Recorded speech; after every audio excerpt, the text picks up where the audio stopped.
The vast expanse of Eastern Europe in the centuries preceding the emergence of the Rus presents a complex tapestry of indigenous peoples, nascent trade networks, and the earliest stirrings of what would become one of history's most significant cultural syntheses. Archaeological excavations across the Dnieper, Volga and northern river systems reveal a landscape far from empty, populated by sophisticated societies whose material culture and settlement patterns would profoundly influence the later development of Rus's civilization. The Dnieper river basin, stretching from the Valdai Hills to the Black Sea, served as the primary artery for human settlement and cultural exchange throughout the first millennium AD. Archaeological evidence from sites such as Chernigov and Kyiv indicates continuous habitation dating back to the Paleolithic period, with Bronze Age settlements showing increasingly sophisticated agricultural practices and metalworking techniques.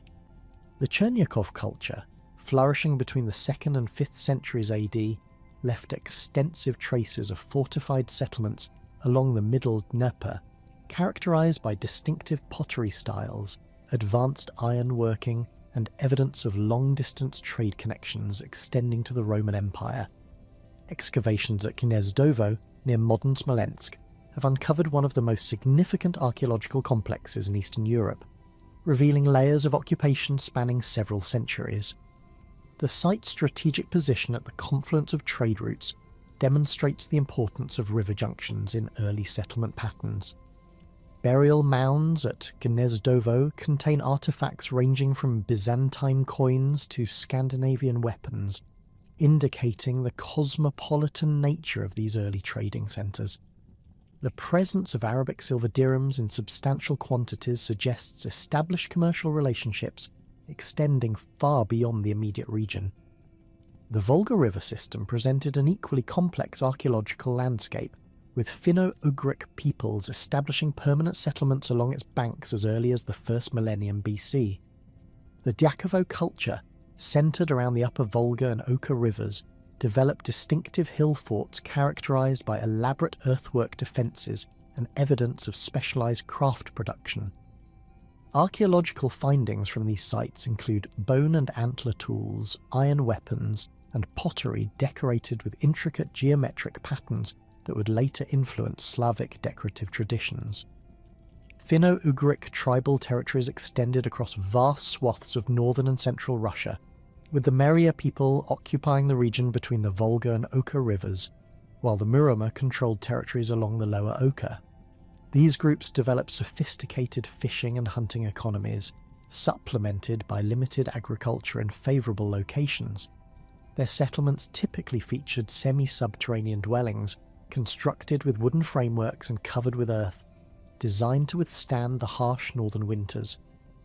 Archaeological evidence suggests these communities maintained extensive trade networks, exchanging furs, amber and honey for metal goods and luxury items from southern regions.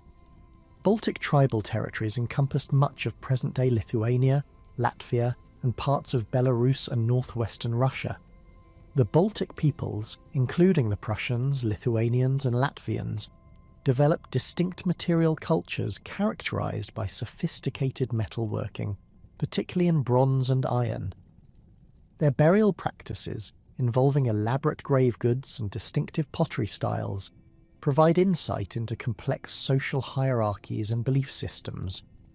Archaeological sites such as those near Lake Peipus reveal fortified settlements with evidence of specialized craft production and long-distance trade connections. The ancient trade routes connecting the Baltic Sea to the Black Sea and Byzantine Empire through river networks represented one of the most significant economic and cultural phenomena of the pre-Rus period. These waterways, later known collectively as the route from the Varangians to the Greeks, facilitated the exchange of goods, ideas, and peoples across vast distances. The northern terminus of this route system began in the Baltic, where Scandinavian traders could access the Neva River and Lake Ladoga, continuing south through the Volkhov River to Lake Ilmen and the Lovat River. From Lake Ilmen, traders faced the crucial portage to the Dnieper system, a journey that required intimate knowledge of local geography and the cooperation of indigenous peoples. Archaeological evidence from portage sites reveals the establishment of permanent settlements to facilitate this transfer of goods with specialised equipment for moving heavy cargo overland. These portage points became focal points for cultural exchange, where Scandinavian, Slavic and Finno-Ugric peoples interacted regularly. The Dnieper Rapids, located south of present-day Kiev, presented both an obstacle and an opportunity for ancient traders. Constantine VII, Porphyrogenitus, later documented the names of these rapids in both Slavic and Norse languages, suggesting their significance to multiple cultural groups. Archaeological investigation of sites near the rapids reveals evidence of seasonal camps where trading expeditions would wait for favourable conditions to navigate the treacherous waters. These locations became centres of cultural synthesis, where different peoples shared knowledge of river navigation, local geography, and trading practices. Early Scandinavian exploration into the Eastern European river systems began as seasonal trading expeditions, driven by the demand for luxury goods in Western Europe and the availability of valuable commodities in the East. Archaeological evidence from Staraya Ladoga, one of the earliest Scandinavian settlements in Eastern Europe, indicates continuous occupation from the mid-8th century AD. The site's strategic location at the confluence of the Volkhov River and the Ladoga Canal provided access to both the Baltic trade network and the interior river systems. Scandinavian traders brought with them distinctive material culture, including characteristic boat construction techniques, weapon styles, and decorative arts. Their presence is archaeologically detectable through the distribution of specific artifact types, including oval brooches, Thor's hammers, and distinctive sword types. However, these early Scandinavian expeditions were not conquest-oriented, but rather focused on establishing trading relationships with indigenous peoples. The seasonal nature of these early expeditions is evidenced by the archaeological record, which shows periods of intensive activity alternating with apparent abandonment at many sites. This pattern suggests that Scandinavian traders initially maintained their primary residences in Scandinavia while conducting extended trading voyages during favourable seasons. The gradual transition from seasonal to permanent settlement is visible in the archaeological record through changes in building construction, the establishment of workshops, and evidence of year-round activities. Indigenous peoples of Eastern Europe demonstrated remarkable adaptability in their interactions with both early Slavic migrations and Scandinavian trading expeditions. The Finnic tribes, including the Veps, Chud, and Meria, possessed extensive knowledge of river navigation and forest resources that proved invaluable to foreign traders. Archaeological evidence suggests these groups actively participated in long-distance trade networks, serving as intermediaries between Scandinavian traders and more distant indigenous communities. The relationship between indigenous peoples and incoming Slavic populations appears to have been largely peaceful, based on archaeological evidence showing gradual cultural blending rather than signs of violent conquest. Slavic settlement patterns typically involve the establishment of new communities in previously unoccupied areas, suggesting a process of gradual territorial expansion rather than displacement of existing populations. This pattern is particularly evident in the archaeological record of the Upper Dnieper region, where Slavic and Finno-Ugric material cultures appear alongside each other without evidence of conflict. Nomadic groups, including various Turkic peoples and the Khazars, played crucial roles in the development of trade networks and political structures in Eastern Europe. The Kazakh Khaganate, with its capital at Itil on the Volga Delta, controlled much of the lower Volga trade route and maintained diplomatic relations with both the Byzantine Empire and the Islamic world.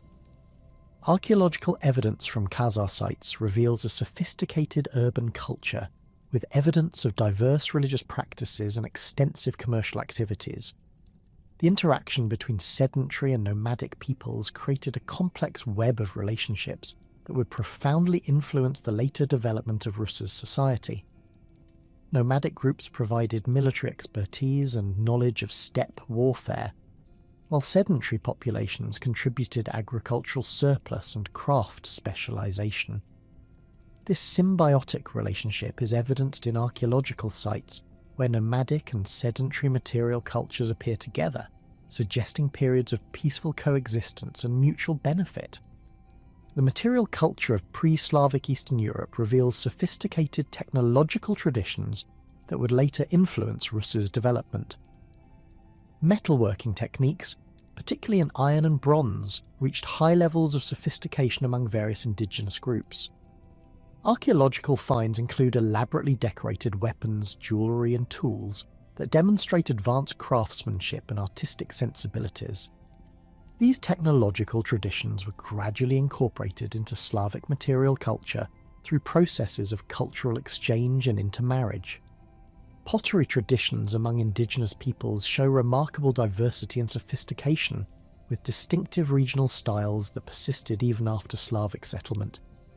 The integration of these ceramic traditions into Slavic culture is visible in archaeological assemblages, where traditional Slavic pottery types appear alongside indigenous forms, eventually leading to hybrid styles that combined elements from multiple traditions. Agricultural practices among pre-Slavic peoples varied considerably based on environmental conditions and cultural preferences.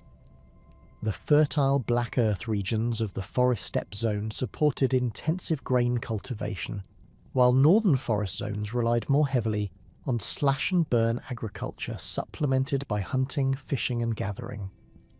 These diverse agricultural strategies provided models for later Slavic settlers, who adapted their farming practices to local environmental conditions. The religious and spiritual practices of indigenous peoples left subtle but significant traces in the archaeological record.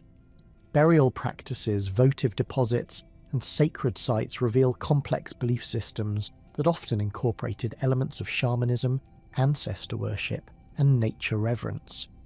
These spiritual traditions would later influence the development of Slavic paganism and, indirectly, the eventual Christianization of the Rus. The transformation of Eastern Europe during the 6th through 8th centuries represents one of the most significant demographic and cultural shifts in medieval history. Archaeological evidence from across the Carpathian Basin indicates that, by the late 5th century, Slavic populations had begun their systematic eastward expansion from their presumed homeland in the region between the Vistula and Oder rivers.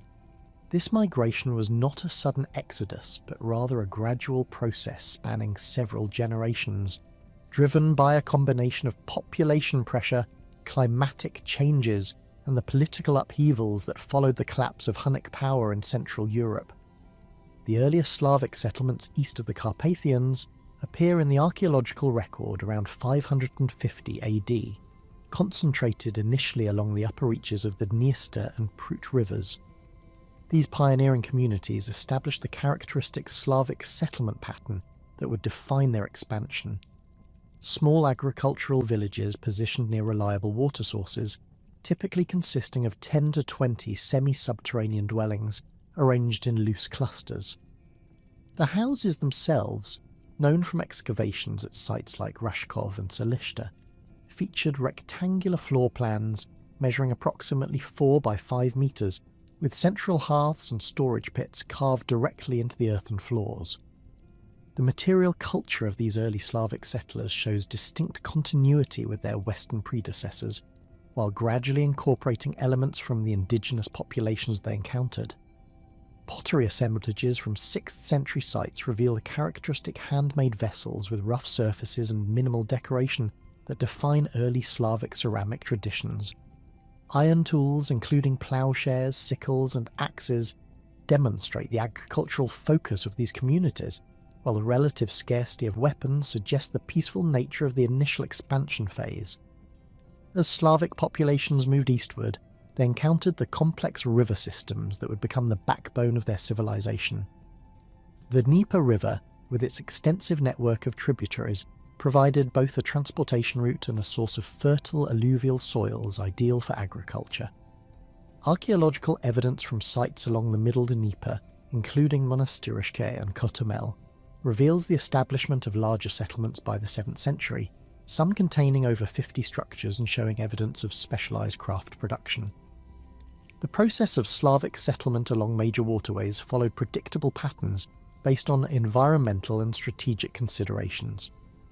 Communities typically establish themselves on elevated terraces above river floodplains, providing protection from seasonal flooding while maintaining access to water transportation and fertile bottomlands.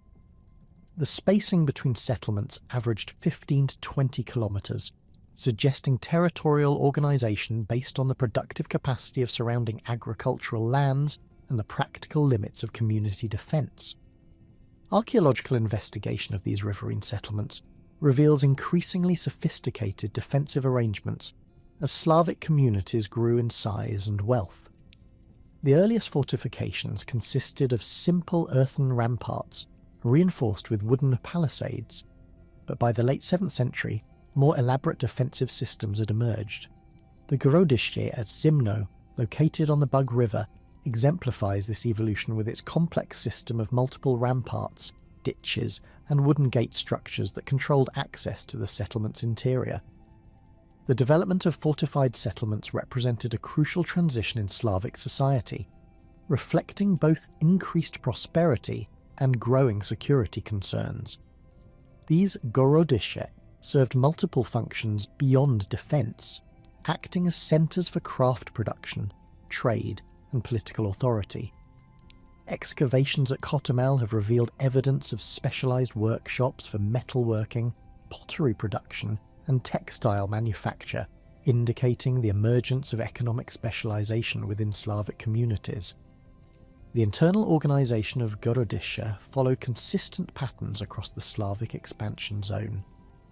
The central area typically contained the largest and most elaborate structures, including communal buildings that may have served religious or administrative functions.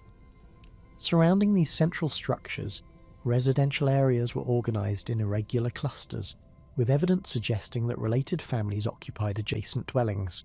Storage facilities, including large grain pits and elevated granaries, were positioned throughout the settlement, reflecting the agricultural basis of Slavic economy. The eastward movement of Slavic populations brought them into contact with diverse indigenous groups, leading to complex processes of cultural exchange and territorial organisation. In the forest zone north of the Pripyat marshes, Slavic settlers encountered Finno-Ugric peoples who possessed extensive knowledge of forest resources and river navigation. Archaeological evidence from sites like Gorodok suggests that initial contact between these groups was peaceful, with Slavic agricultural techniques complementing indigenous hunting and fishing practices.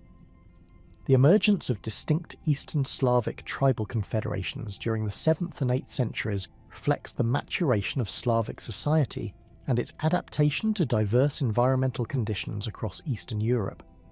The Polans, whose name derives from the Slavic word for field dwellers, established themselves in the fertile lands around the Middle Dnieper, centred on the emerging settlement of Kyiv. Archaeological evidence from Palabian territory reveals extensive agricultural development, with field systems showing evidence of crop rotation and the cultivation of wheat, rye, millet, and barley.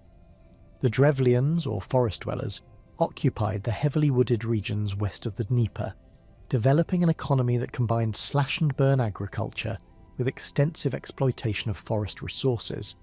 Excavations at Drevlian sites reveal evidence of sophisticated woodworking traditions, including the construction of elaborate wooden fortifications and the production of wooden tools and implements.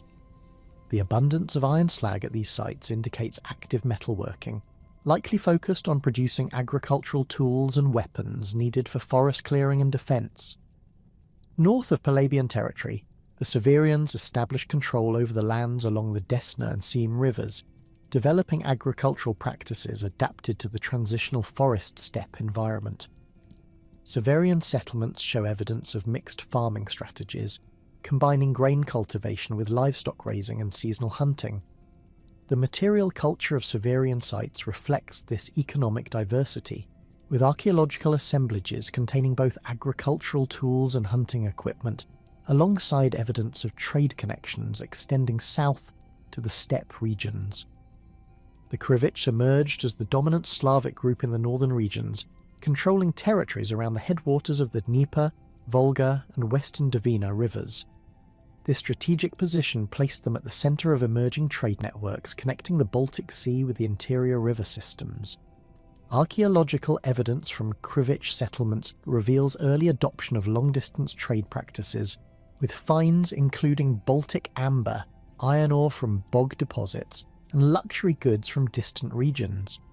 Krivic settlement patterns differed significantly from their southern counterparts, reflecting adaptation to the northern forest environment and the opportunities presented by river trade. Their Gorodishche were typically positioned at river confluences or portage points, maximising their control over transportation routes. The Gnezdovo complex, while showing later Scandinavian influence, began as a Krivic settlement exploiting the strategic position between the Dnieper and western Dvina river systems.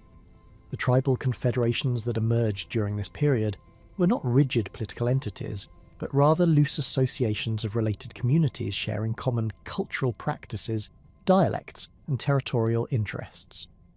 Leadership within these confederations appears to have been based on a combination of kinship ties, military prowess, and control over trade routes. Archaeological evidence suggests that political authority was exercised through a combination of consensus building and the personal charisma of individual leaders, rather than through formal institutional structures. The relationship between Slavic communities and the Khazar Khaganate represents one of the most significant aspects of early Rus's development. The Khazars, a Turkic people who had established a powerful state controlling the lower Volga and much of the Pontic steppe, maintained extensive trade networks connecting the Islamic world with northern Europe. Archaeological evidence from Khazar sites reveals a cosmopolitan urban culture with sophisticated administrative systems and diverse religious practices. Initial contact between Slavic communities and Khazar traders appears to have occurred during the late 7th century as Slavic settlements expanded into the forest steppe regions that bordered Khazar territory. The Khazars' primary interest in these northern regions centred on accessing the valuable fur trade and establishing secure routes for the transportation of goods between the Islamic world and northern Europe. Slavic communities possessed both the forest resources and the river navigation knowledge that the Khazars needed to expand their commercial operations. The development of trade relationships between Slavic communities and the Khazar Khaganate facilitated significant cultural and technological exchange. Khazar merchants introduced Slavic traders to sophisticated commercial practices, including the use of standardized weights and measures, credit arrangements, and long-distance transportation techniques. Archaeological evidence from Slavic sites dating to this period shows the appearance of Khazar-style scales, weights, and other commercial equipment, indicating the adoption of Khazar trading practices. The flow of goods through these trading relationships transformed the material culture of Slavic communities. Luxury items from the Islamic world, including silk textiles, spices, and precious metals, began appearing in archaeological contexts at major Slavic settlements. The presence of Islamic silver dirhams in Slavic hoards dating to the 8th century provides concrete evidence of the volume and regularity of this trade. In exchange, Slavic communities provided furs, honey, wax, and slaves to Khazar merchants, who transported these goods south to Islamic markets. The influence of Khazar commercial practices extended beyond simple trade relationships to affect the internal organisation of Slavic society. The need to organise and protect valuable trade goods led to the development of more sophisticated political structures within Slavic communities. Archaeological evidence suggests that certain settlements began specialising in trade-related activities, with evidence of large storage facilities, workshops for processing trade goods, and defensive arrangements designed to protect commercial assets. The Khazar tribute system also played a crucial role in shaping early Slavic political development. Several Slavic tribal confederations, particularly those in the forest steppe regions, came under Khazar suzerainty during the 8th century. This relationship involved the payment of tribute, typically in the form of furs or silver, in exchange for Khazar protection and access to their trade networks. Archaeological evidence from tribute-paying regions shows increased prosperity and the development of more elaborate material culture, suggesting that the benefits of Khazar association outweighed its costs. The cultural exchange facilitated by Khazar relationships extended beyond commercial practices to include technological innovations and artistic influences. Khazar metalworking techniques, particularly in silver and bronze, influenced Slavic craftsmen, leading to the development of new decorative styles and production methods. Archaeological finds from this period reveal the appearance of belt fittings, jewellery and other decorative items that combine Slavic motifs with Khazar technical traditions. The agricultural development of Slavic communities during the 7th and 8th centuries laid the foundation for their later political and military success. The fertile soils of the forest steppe region proved ideal for grain cultivation, allowing Slavic communities to generate substantial agricultural surpluses. Archaeological evidence from granary sites reveals storage capacities far exceeding immediate subsistence needs, indicating the development of surplus production for trade and population support. The expansion of agricultural production required significant technological innovations and social organisation. Slavic communities developed improved ploughing techniques using iron-tipped wooden ploughs pulled by oxen, allowing for the cultivation of heavier soils that had previously been unsuitable for agriculture. The archaeological record shows a steady increase in the size and quality of iron agricultural tools throughout this period, reflecting both improved metallurgical techniques and increased agricultural specialisation. The transformation of agricultural surplus production created conditions that would attract the attention of Scandinavian traders and warriors, whose arrival in Eastern Europe during the 8th century marked a decisive turning point in the development of what would become the Rus state. The archaeological evidence for Scandinavian presence in Eastern Europe emerges suddenly and dramatically around 750 AD, concentrated initially at strategic river junctions and portage points along the established trade routes connecting the Baltic to the Byzantine Empire and the Islamic world. The earliest definitive archaeological evidence of Scandinavian settlement appears at Staraya Ladoga, where excavations have revealed a distinct cultural layer dating to approximately 750–760 AD containing characteristically Scandinavian artefacts. The site's strategic position at the confluence of the Folkov River and Lake Ladoga provided ideal conditions for controlling river traffic between the Baltic Sea and the interior waterways. Swedish archaeologists working at the site have uncovered distinctive Scandinavian-style timber construction techniques, including the use of horizontal log walls with corner notching that differs markedly from contemporary Slavic building methods. The material culture at Staraya Ladoga reveals the presence of a mixed population from its earliest phases. Scandinavian oval brooches, distinctive sword types with pattern-welded blades, and Thor's hammer pendants appear alongside Slavic pottery and Finno-Ugric bone tools and ornaments.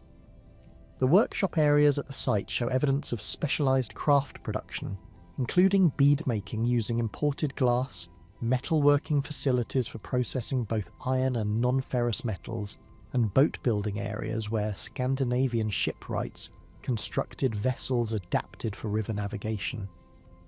The cemetery at Staraya Ladoga provides crucial insights into the social organisation and cultural practices of the early Varangian settlers. Burial practices reveal a complex mixture of Scandinavian and local traditions, with some graves containing distinctively Scandinavian grave goods, including weapons, jewellery and gaming pieces, while others show evidence of local burial customs.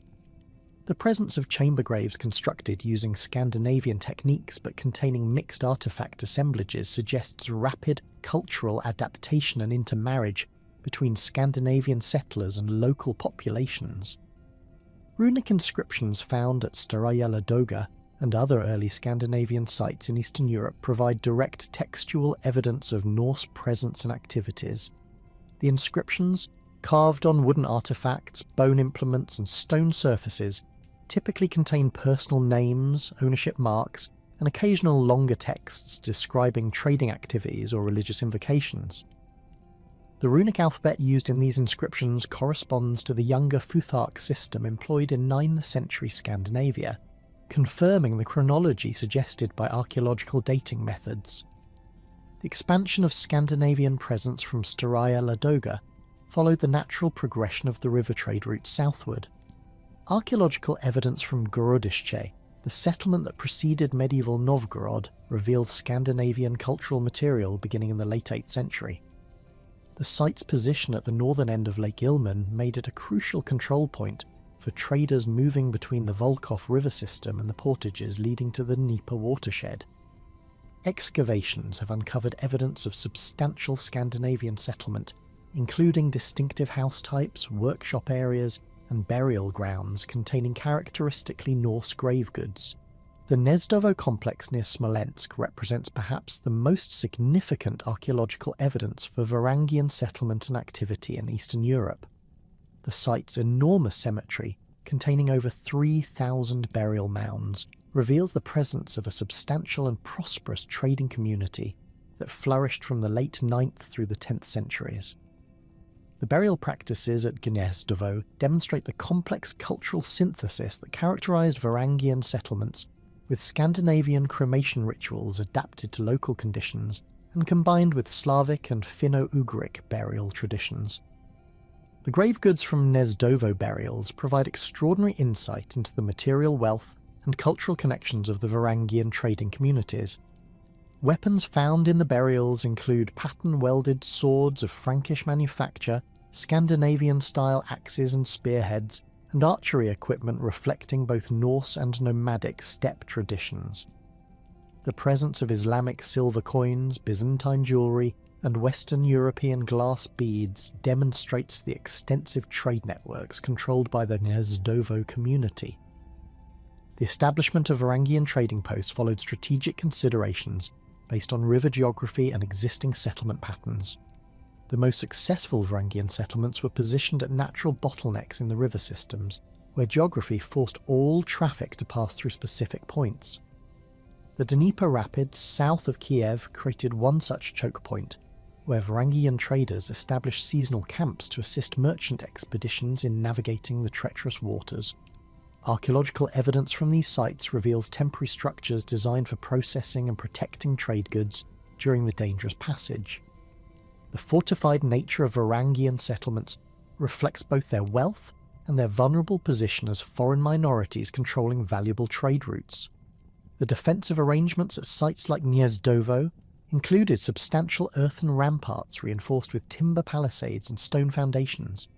The gates and towers controlling access to these settlements show sophisticated construction techniques, with evidence of specialized military architecture designed to withstand siege warfare. The presence of weapon caches and the construction of hidden storage facilities within the fortifications indicate the constant threat of attack faced by these communities. The integration of Varangian settlers with established Slavic populations proceeded through multiple mechanisms ranging from peaceful commercial relationships to violent conquest and subjugation. Archaeological evidence suggests that the initial phase of Varangian settlement was primarily commercial in nature, with Scandinavian traders establishing themselves as intermediaries in existing trade networks rather than attempting to displace local populations. The material culture from early Varangian sites shows extensive borrowing from local traditions, particularly in pottery production, agricultural tools, and domestic architecture. The linguistic evidence for Varangian Slavic integration appears in the adoption of Scandinavian loanwords into early Slavic dialects, particularly terms related to trade, navigation, and military organisation. Archaeological correlates for this linguistic exchange include the appearance of Scandinavian-style scales and weights at Slavic settlements, the adoption of Norse boat-building techniques by Slavic craftsmen, and the integration of Scandinavian decorative motifs into local artistic traditions. Intermarriage between Varangian settlers and local women played a crucial role in the integration process, as evidenced by burial practices that combine elements from multiple cultural traditions. The cemetery evidence from mixed communities shows the gradual development of hybrid burial customs that incorporated Scandinavian grave goods with Slavic and Finno-Ugric ritual practices. The presence of children's graves containing mixed artifact assemblages suggests that the second generation of Varangian settlers developed cultural identities that blended elements from their Scandinavian heritage with local traditions. The conflict between Varangian newcomers and established populations is archaeologically visible at several sites where destruction layers coincide with changes in material culture and settlement patterns. The fortified Slavic settlement at Tsarskoye Gorodishche shows evidence of violent destruction in the late 8th century, followed by reconstruction using Scandinavian building techniques and the appearance of Norse material culture. Similar patterns of destruction and cultural replacement appear at other sites along the Volga trade route, suggesting systematic Varangian conquest of strategic positions. The military organisation of Varangian forces reflected their origins as warrior merchants operating in hostile territory far from their Scandinavian homelands. Archaeological evidence from weapon deposits and grave goods reveals a military culture based on individual combat prowess and the possession of high-quality weapons and armour.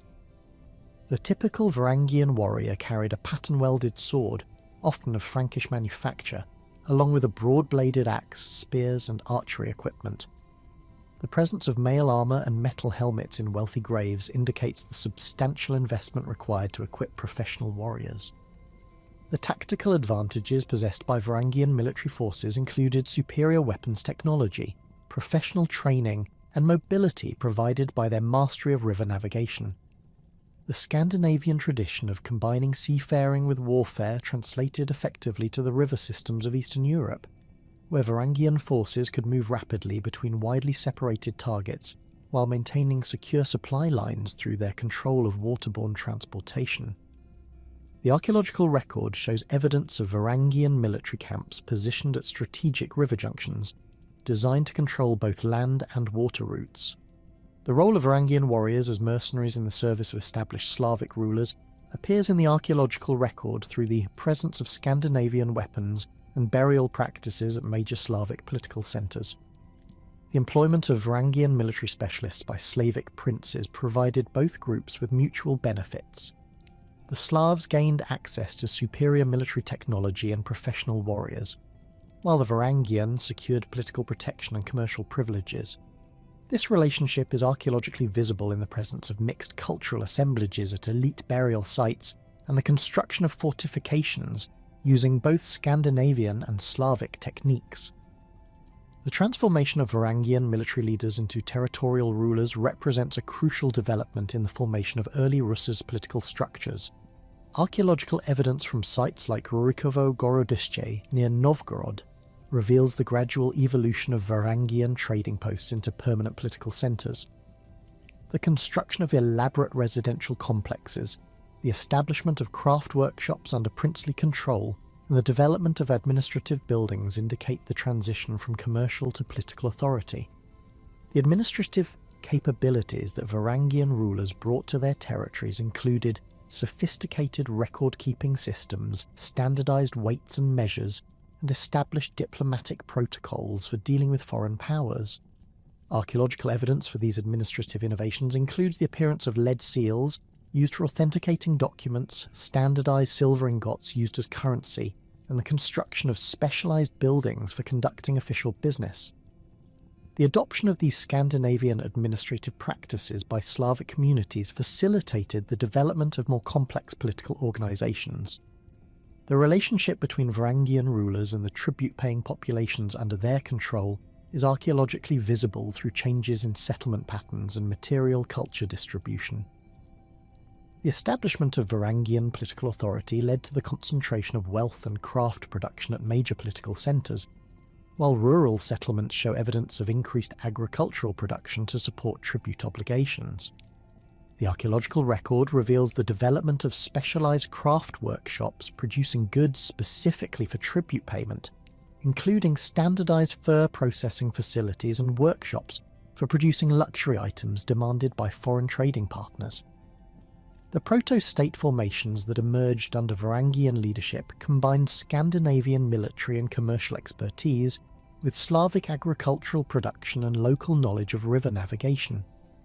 These political entities were characterised by their control over strategic river junctions, their ability to organise long-distance trading expeditions, and their capacity to extract tribute from surrounding agricultural populations.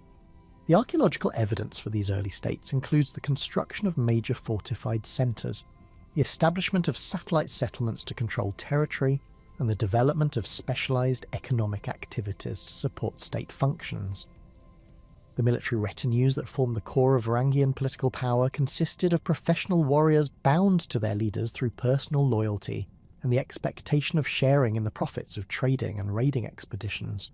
Archaeological evidence from elite burial sites reveals the material culture of these warrior bands, including high-quality weapons, imported luxury goods, and personal ornaments that demonstrated their status and wealth. The burial practices associated with these retinues show the maintenance of Scandinavian traditions, even as the warriors became integrated into local political structures. The territorial expansion of Varangian-led political formations followed the logic of river-based transportation and trade route control. Archaeological evidence shows the systematic establishment of fortified positions at key points along major waterways, with each position designed to control river traffic and extract tribute from passing merchants. The spacing and positioning of these fortifications reveal sophisticated strategic planning based on detailed knowledge of river geography and seasonal navigation patterns. The economic foundation of Varangian political power rested on their control of long-distance trade routes and their ability to organise large-scale commercial expeditions. Archaeological evidence from major Varangian centres reveals the infrastructure necessary to support these trading operations, including large warehouse facilities, workshops for processing trade goods, and shipbuilding areas for constructing and maintaining river vessels. The scale of these facilities indicates commercial operations far exceeding the needs of local consumption, confirming the international scope of Varangian trading activities.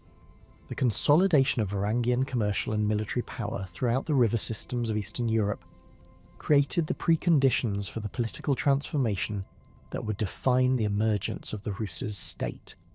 By the middle of the 9th century, the accumulated wealth from decades of successful trading operations had enabled Varangian leaders to maintain substantial military retinues and establish permanent territorial control over key strategic positions.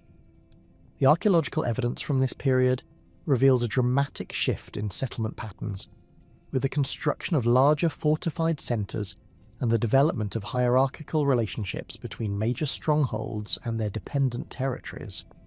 The primary chronicle's account of the invitation extended to Rurik and his brothers represents one of the most debated narratives in early Rus' historiography. According to the chronicler's version, the Slavic and Finno-Ugric tribes of the northern regions, specifically the Chud, Slavs, Krivichs and Ves, expelled Varangian tribute collectors around 862 AD, but subsequently found themselves unable to maintain order without external authority. The chronicle states that these tribes then sent envoys across the Baltic with the famous invitation, "Our land is great and rich, but there is no order in it. Come and rule over us." The historical accuracy of this narrative has been extensively questioned by modern scholars, who note the chronicle's composition several centuries after the alleged events and its obvious ideological purpose in legitimising Rurikid dynastic claims. Archaeological evidence from the relevant period shows no clear destruction layers that would correspond to the expulsion of Varangian forces, nor is there evidence of the political chaos that the chronicle describes.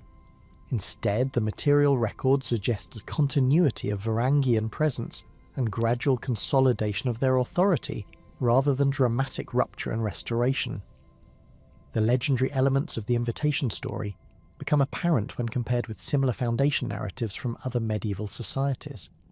The theme of foreign rulers being invited to restore order appears in numerous Germanic and Celtic traditions, suggesting that the primary chronicle's account may have been influenced by literary conventions rather than historical memory. The specific details of the story, the threefold division of authority among the brothers, their establishment in different cities, and the subsequent unification under Rurik, follow patterns common to medieval dynastic legends designed to explain complex political developments through simplified narratives. Archaeological investigation of the sites associated with Rurik's alleged brothers provides little support for the chronicle's account.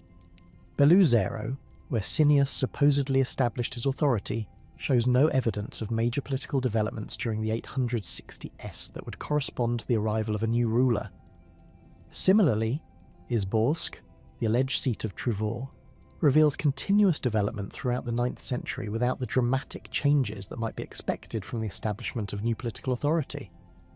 The absence of distinctive Scandinavian material culture at these sites during the relevant period suggests that if Varangian rulers did establish themselves there, their presence was either minimal or indistinguishable from existing Scandinavian populations.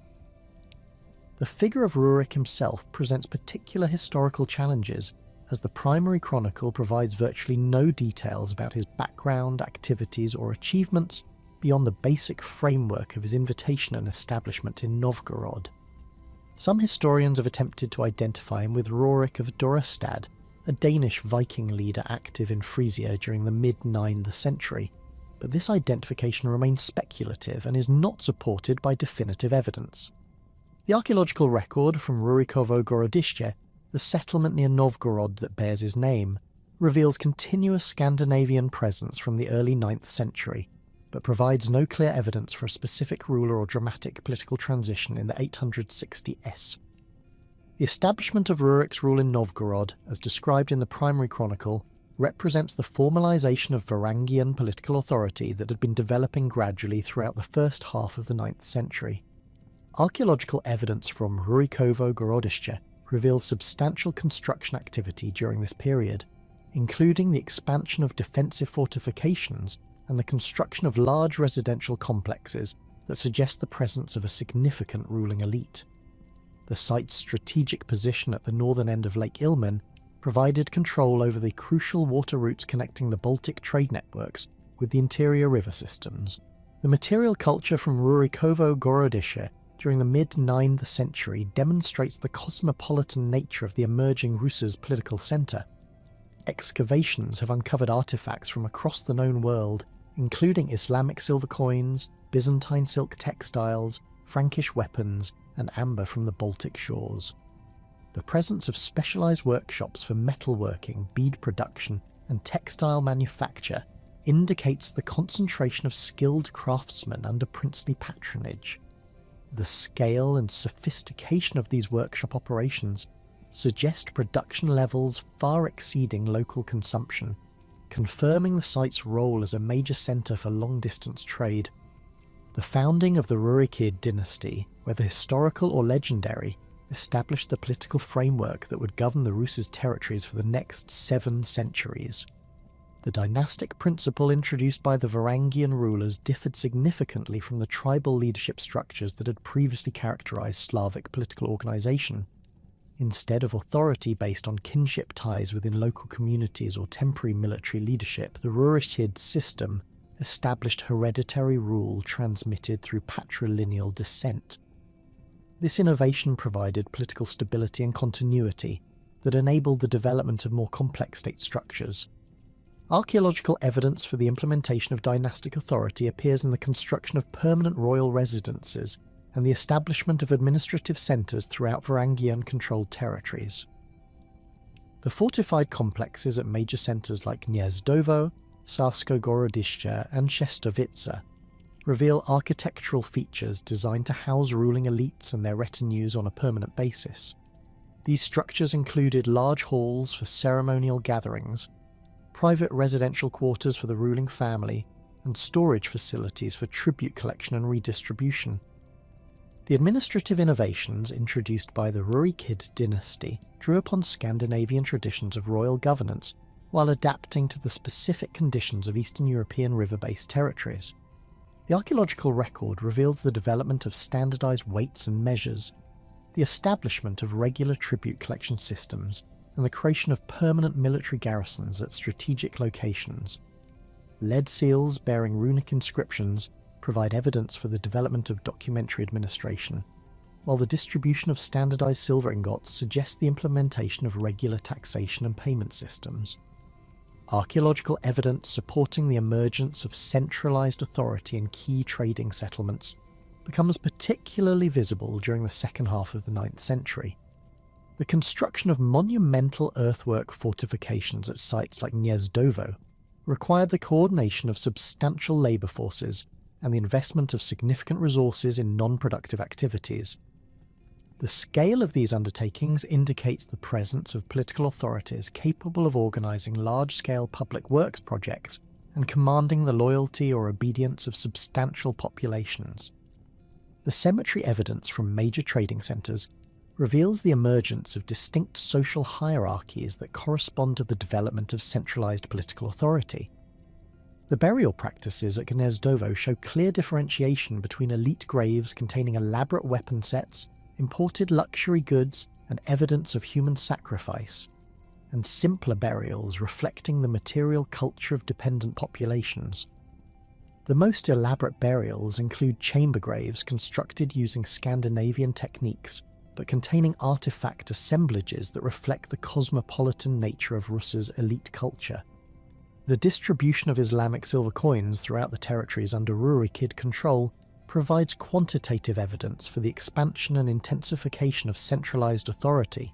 Hoards dating to the late 9th century show dramatic increases in the volume of silver circulating through the region, indicating the success of the new political structures in organising and protecting long-distance trade.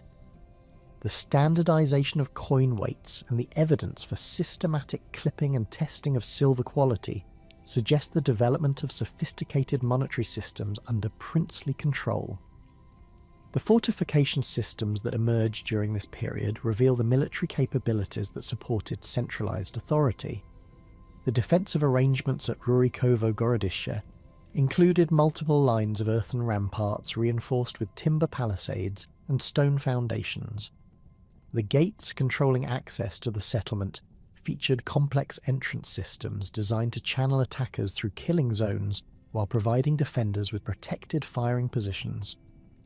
The construction techniques employed in these fortifications demonstrate knowledge of advanced military engineering principles derived from both Scandinavian and Byzantine traditions. The synthesis of Scandinavian military organisation with Slavic administrative traditions created distinctive institutional forms that characterised early Rus's governance.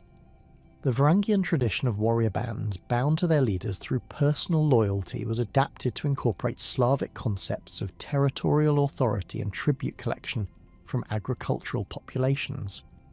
Archaeological evidence for this synthesis appears in the construction of fortified administrative centres that combined military functions with civilian governance, storage facilities for tribute collection, and workshops for producing goods needed for state functions.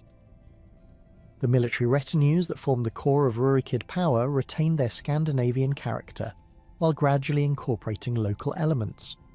Weapon deposits from this period reveal the continued importance of high-quality Scandinavian and Frankish swords, but also show the adoption of archery equipment and cavalry techniques derived from contact with nomadic steppe peoples. The burial practices of elite warriors demonstrate the maintenance of Norse traditions, including ship burials and the deposition of complete weapon sets, while also incorporating local customs such as the inclusion of Slavic pottery and ornaments. The administrative traditions that developed under early Rurikid rule combined Scandinavian practices of personal loyalty and gift exchange with Slavic systems of territorial governance and tribute collection. The archaeological evidence reveals the establishment of permanent administrative centres at strategic locations throughout the controlled territories, each equipped with storage facilities, workshops and residential quarters for appointed officials. The standardisation of administrative practices across these centres indicates the development of systematic governance procedures that transcended local traditions and customs. Emerging diplomatic practices reflected the international scope of Rurikid political ambitions and the cosmopolitan nature of their territories. Archaeological evidence from major centres reveals the presence of foreign merchants, diplomats and craftsmen from across the known world.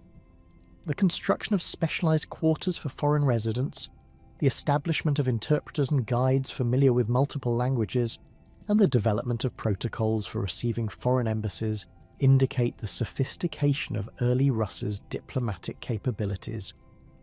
The tribute systems that supported Rurikid authority drew upon both Scandinavian traditions of wealth redistribution among warrior bands and Slavic practices of agricultural surplus extraction. Archaeological evidence reveals the development of standardized tribute assessment procedures, with evidence for systematic measurement of agricultural production and the establishment of regular collection schedules.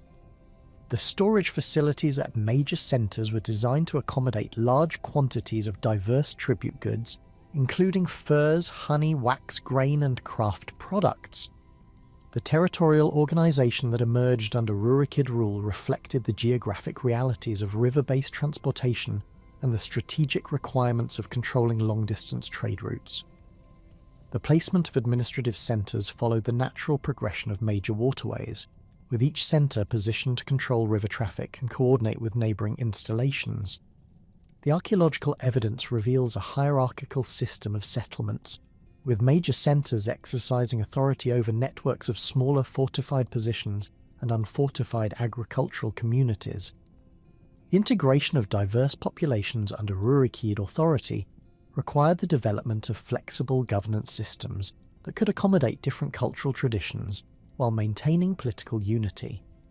Archaeological evidence from territories with mixed populations reveals the continuation of local burial practices, pottery traditions, and domestic architecture, alongside the adoption of standardized administrative procedures and tribute obligations.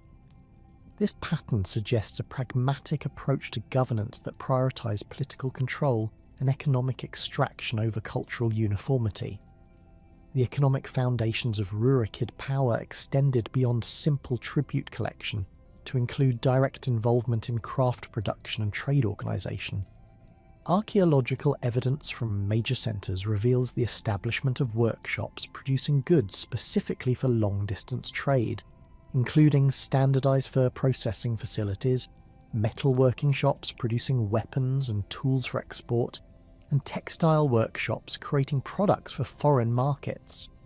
The scale and sophistication of these operations indicates state-sponsored economic activities designed to maximise the profits from international trade. The military innovations that supported Rurikid expansion included the development of river-based warfare techniques that combined Scandinavian naval traditions with local knowledge of waterway navigation. Archaeological evidence reveals the construction of specialised military vessels designed for river warfare, including ships equipped with ramming prows and platforms for archery combat. The establishment of naval bases at strategic river junctions provided the infrastructure necessary for projecting military power throughout the extensive river networks of Eastern Europe. The death of Rurik around 879 AD precipitated a succession crisis that would ultimately reshape the political landscape of Eastern Europe and establish the foundations for the unified Rus' state. With Rurik's son Igor still a minor, authority passed to Oleg, identified in the primary chronicle as Rurik's kinsman and military commander. Archaeological evidence from Rurikovo Gorodische reveals significant construction activity during this transition period, including the expansion of defensive fortifications and the establishment of new administrative buildings that suggest preparations for major political and military undertakings.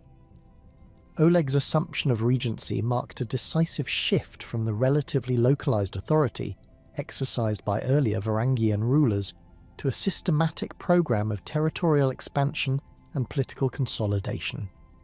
The archaeological record from sites throughout the northern river systems shows evidence of increased military activity during the early 880s, including the construction of fortified positions at strategic river junctions and the establishment of supply depots designed to support extended military campaigns. The scale of these preparations indicates planning for operations far more ambitious than the localised conflicts that had characterised earlier Varangian expansion. The strategic vision that drove Oleg's southern expansion reflected a sophisticated understanding of the economic and political opportunities presented by control over the entire route from the Varangians to the Greeks. Archaeological evidence from trading centres along this route reveals the enormous wealth generated by commerce between the Baltic region and the Byzantine Empire, with Islamic silver, Byzantine luxury goods, and northern furs flowing through established networks that connected Scandinavia to Constantinople and the Islamic world. The concentration of this wealth at key river junctions made control over these positions enormously valuable to any ruler capable of seizing and maintaining them. The military preparations for Oleg's southern campaign involved the mobilization of forces from across the northern Rus' territories.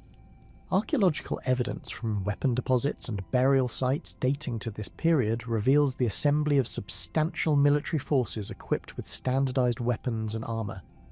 The grave goods from elite warrior burials show the presence of professional military specialists, armed with pattern-welded swords, broad-bladed axes, and mail armor that represented significant investments in military equipment.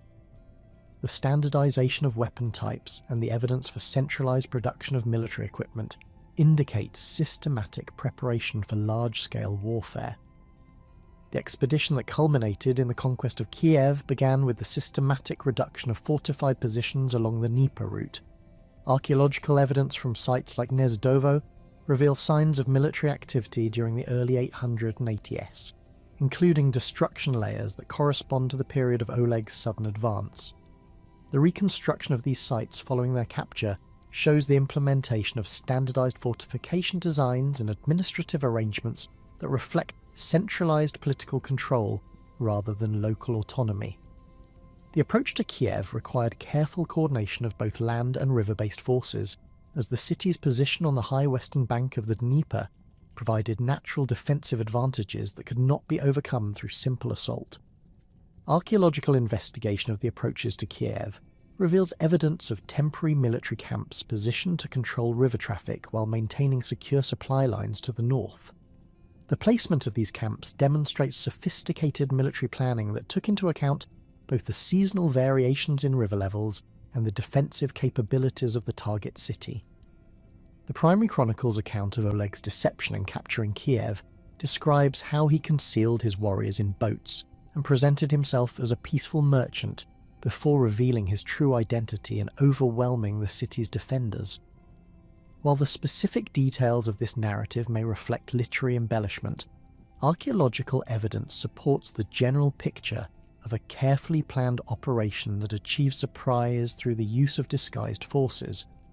The absence of extensive destruction layers at Kiev suggests that the city's capture was accomplished through stratagem rather than prolonged siege warfare. The elimination of Askold and Dir, the Varangian rulers who had controlled Kiev since the 860s, represented more than simple political assassination, but rather the systematic removal of rivals to Rurikid authority. Archaeological evidence from elite burial sites in the Kiev region shows a marked change in burial practices following Oleg's conquest, with the disappearance of certain types of Scandinavian grave goods and their replacement by artifact assemblages that reflect the material culture of the northern Rus' territories. This pattern suggests a comprehensive replacement of the existing political elite rather than simple incorporation into Oleg's power structure. The establishment of Kiev as Oleg's primary residence and the administrative centre of the expanded Rus' state required substantial modifications to the city's infrastructure and defensive arrangements. Archaeological excavations in the historical centre of Kiev reveal extensive construction activity dating to the late 9th century, including the expansion of fortifications, the construction of large residential complexes for the ruling elite, and the establishment of workshop areas for craft production under princely control. The scale of these undertakings indicates the commitment of substantial resources to transforming Kiev into a capital worthy of a major territorial power. The strategic importance of controlling both Novgorod and Kyiv lay in their positions at opposite ends of the most lucrative trade route in Eastern Europe. Archaeological evidence from both cities reveals the enormous wealth that flowed through this commercial network, with finds including Islamic silver coins, Byzantine silk textiles, precious stones from Central Asia, and amber from the Baltic shores.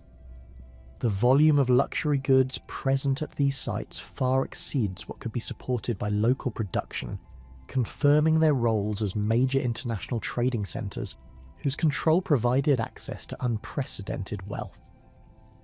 The military campaigns that followed the conquest of Kiev were designed to establish tributary relationships with the various Slavic tribes whose territories flanked the Dnieper trade route.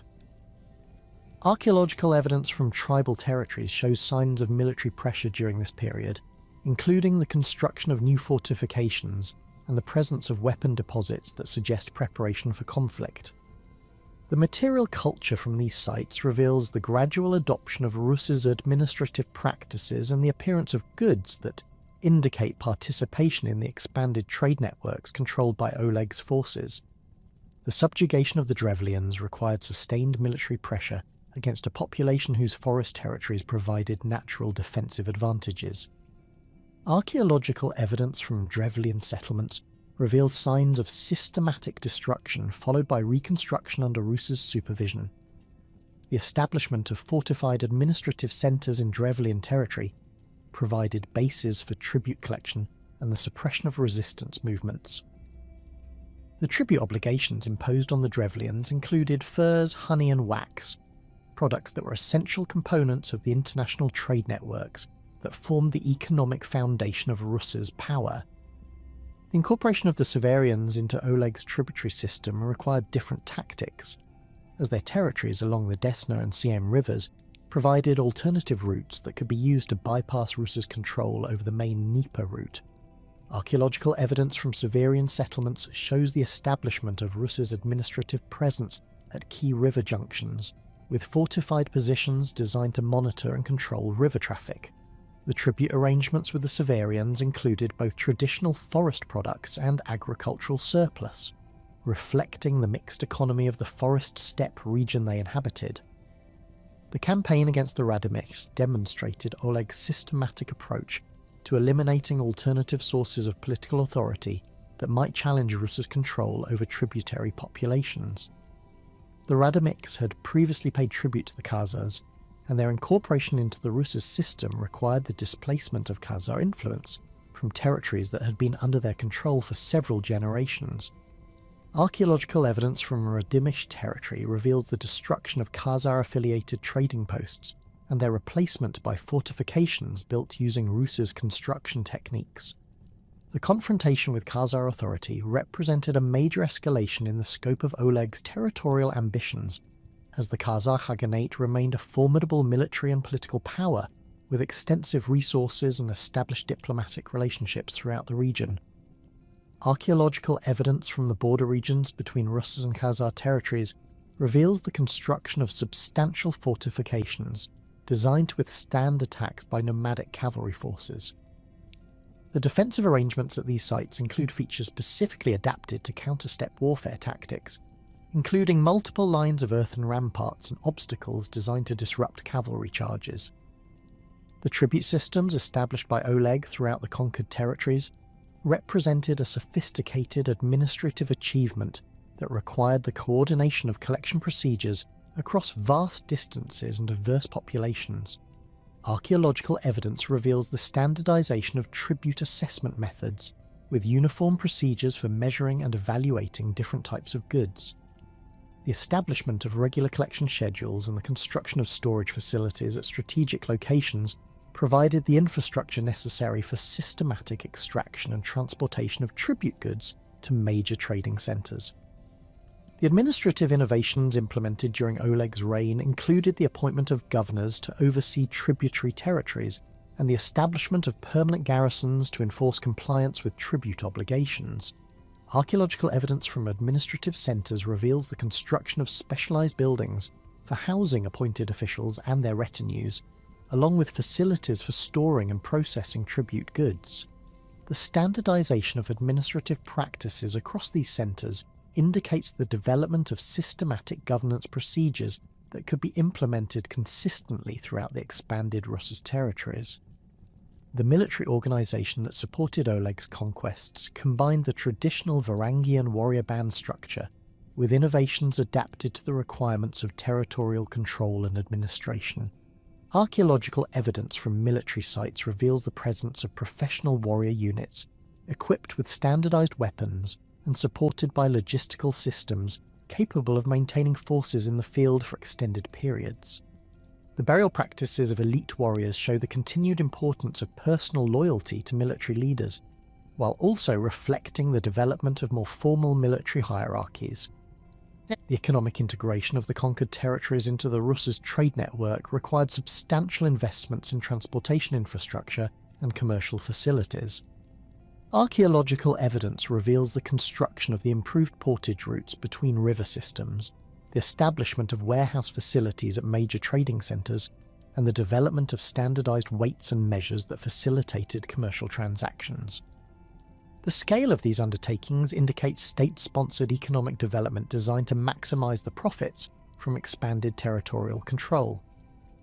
The expedition against Constantinople in 907 AD represented the culmination of Oleg's territorial expansion and the demonstration of Rus' emergence as a major regional power capable of threatening the Byzantine Empire itself. Archaeological evidence from sites along the Dnieper route reveals extensive preparations for this campaign, including the construction of naval bases and the assembly of materials for building the fleet that would transport Rus' forces to the walls of Constantinople. The scale of these preparations indicates a massive undertaking that involved the mobilization of resources from throughout the Rus' territories. The logistics of transporting a substantial military force from Kiev to Constantinople required careful coordination of both river and maritime navigation, as the expedition had to traverse the Dnieper rapids, cross the Black Sea, and approach the heavily fortified Byzantine capital.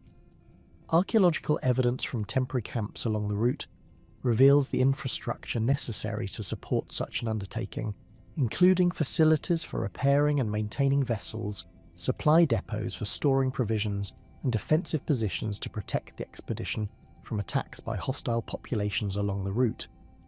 The siege of Constantinople demonstrated Rus' adoption of advanced military techniques that went far beyond traditional Varangian raiding tactics.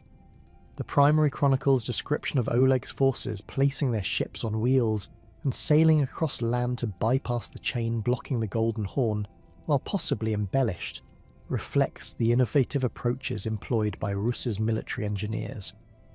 Archaeological evidence from Byzantine sources confirms that the 907 expedition posed a serious threat to the capital and forced the imperial government to negotiate rather than risk a prolonged siege.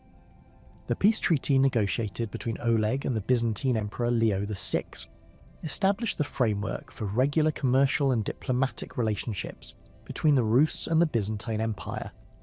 Archaeological evidence from trading centres along the Dnieper route shows dramatic increases in the volume of Byzantine goods following the conclusion of this agreement, indicating the success of Oleg's military pressure in opening new commercial opportunities. The treaty provisions included guarantees of safe passage for Rus' merchants, standardised procedures for commercial transactions, and diplomatic protocols for resolving disputes. The 911 AD trade agreement that formalised the commercial relationship between the Rus and Byzantium represents one of the earliest documented international treaties involving the Rus state. Archaeological evidence from Constantinople reveals the presence of a permanent Rus merchant quarter, with facilities for housing visiting traders and storing their goods. The scale of these facilities indicates substantial and regular commercial activity that justified significant investment in permanent infrastructure. The legal and administrative frameworks that emerged during Oleg's reign reflected the synthesis of Varangian, Slavic, and Byzantine influences that characterized early Rus' institutional development. Archaeological evidence reveals the adoption of Byzantine administrative practices, including the use of lead seals for authenticating documents and the establishment of standardized legal procedures for resolving commercial disputes. The influence of Slavic customary law appears in the continued importance of kinship ties and collective responsibility in legal proceedings, while Varangian traditions contributed concepts of personal loyalty and military service obligations. The death of Oleg in 912 AD marked the end of the Great Expansion phase that had unified the northern and southern Rus' territories under a single political authority. Archaeological evidence from Kiev reveals elaborate burial preparations during this period, including the construction of substantial funeral monuments that reflect the accumulated wealth and prestige of the Rus' state under Oleg's leadership. The transition of power to Igor, Rurik's son who had finally reached maturity, represented both continuity with the established Rurikid dynasty and the beginning of new challenges that would test the administrative and military structures created during the previous generation. Igor's assumption of full ruling authority coincided with the emergence of complex problems that stemmed directly from the success of Oleg's conquests. The vast territorial expanse, now under Rus's control, stretched from the Baltic shores to the Black Sea steppes, encompassing diverse populations with different languages, customs, and economic systems. Archaeological evidence from administrative centres throughout this territory reveals the strain placed on existing governance structures by the sheer scale of the territories requiring supervision and coordination.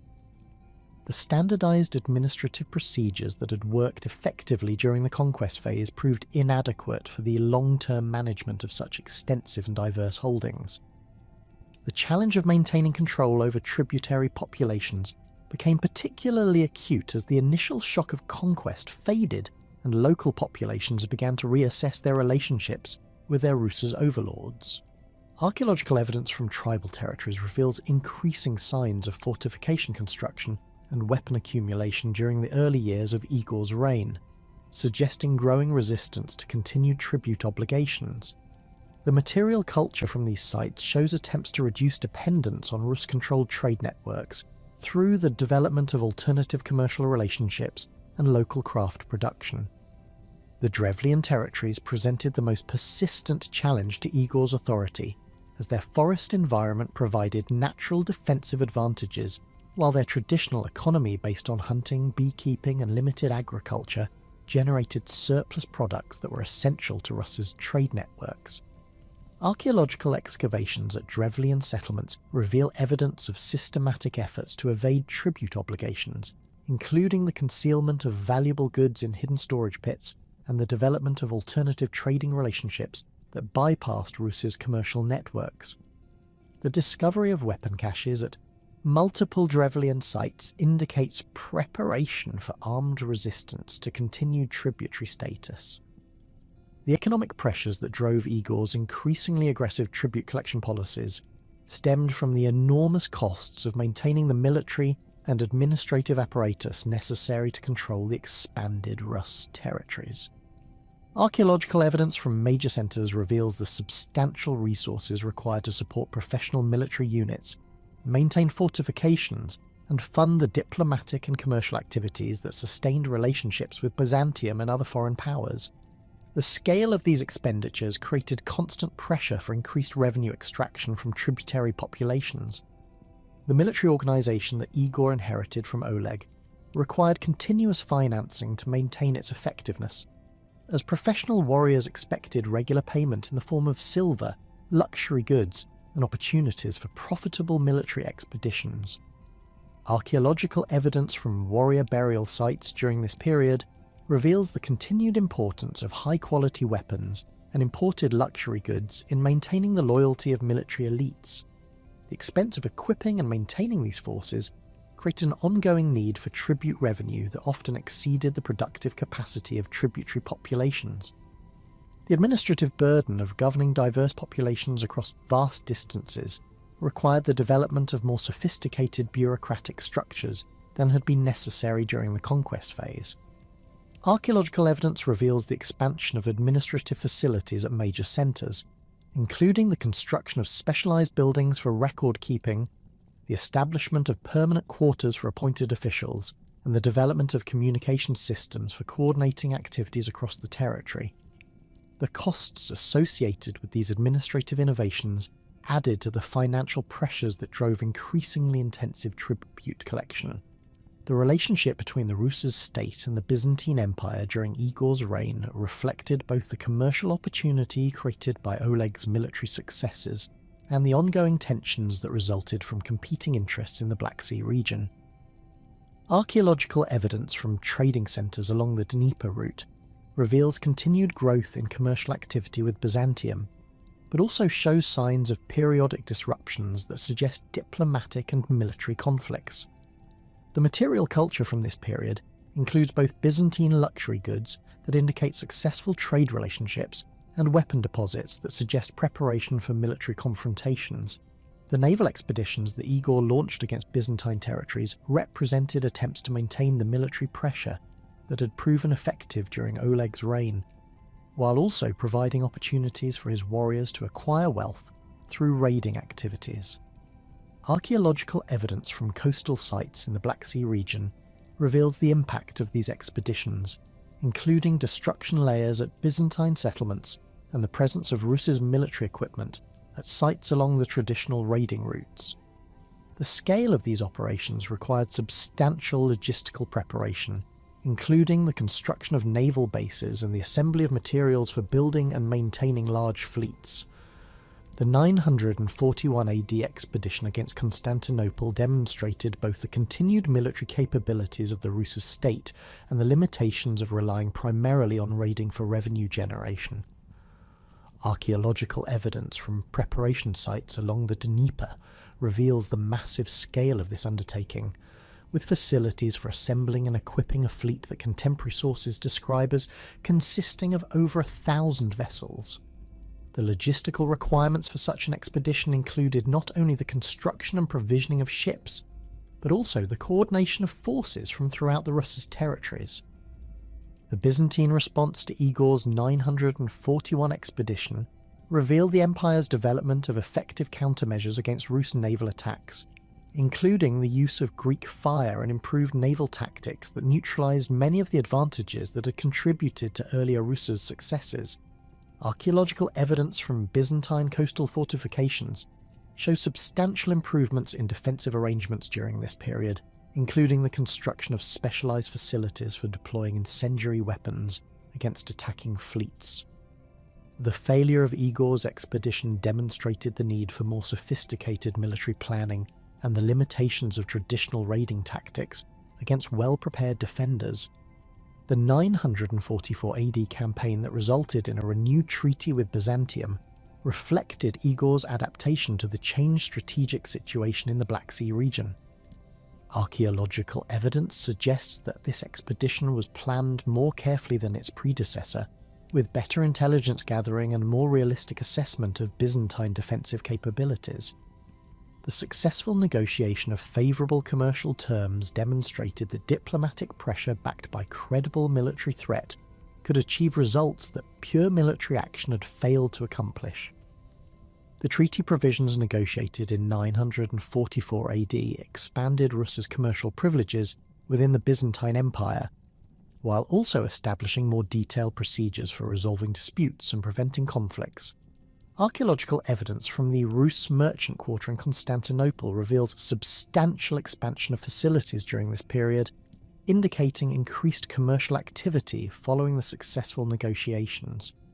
The standardization of weights, measures and commercial procedures facilitated more extensive trade relationships while reducing the transaction costs that had previously limited commercial expansion. The internal administrative challenges that accumulated during Igor's reign reflected the fundamental tension between the military culture of the ruling Varangian elite and the requirements of territorial governance over sedentary agricultural populations. Archaeological evidence from administrative centres reveals attempts to systematize tribute collection procedures through the establishment of standardized assessment methods and regular collection schedules. However, the implementation of these systems often conflicted with local customs and seasonal agricultural cycles, creating friction between Rus's administrators and tributary populations. The tribute collection system that developed during Igor's reign involved the annual circuit known as Polyudia, during which the prince and his retinue would travel throughout the tributary territories to collect payments in kind and adjudicate disputes. Archaeological evidence from sites along these collection routes reveals the substantial logistical infrastructure required to support these expeditions, including seasonal camps, storage facilities, and defensive positions.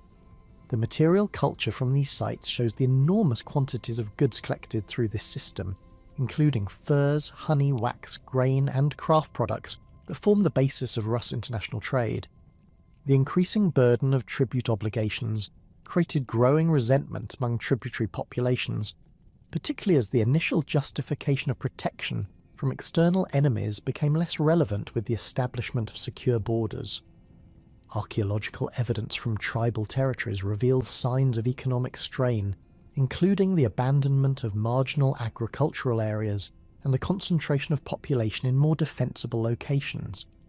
The material culture from this period shows attempts to reduce tribute burdens through the concealment of valuable goods and the development of alternative economic activities that were less visible to Rus's tax collectors.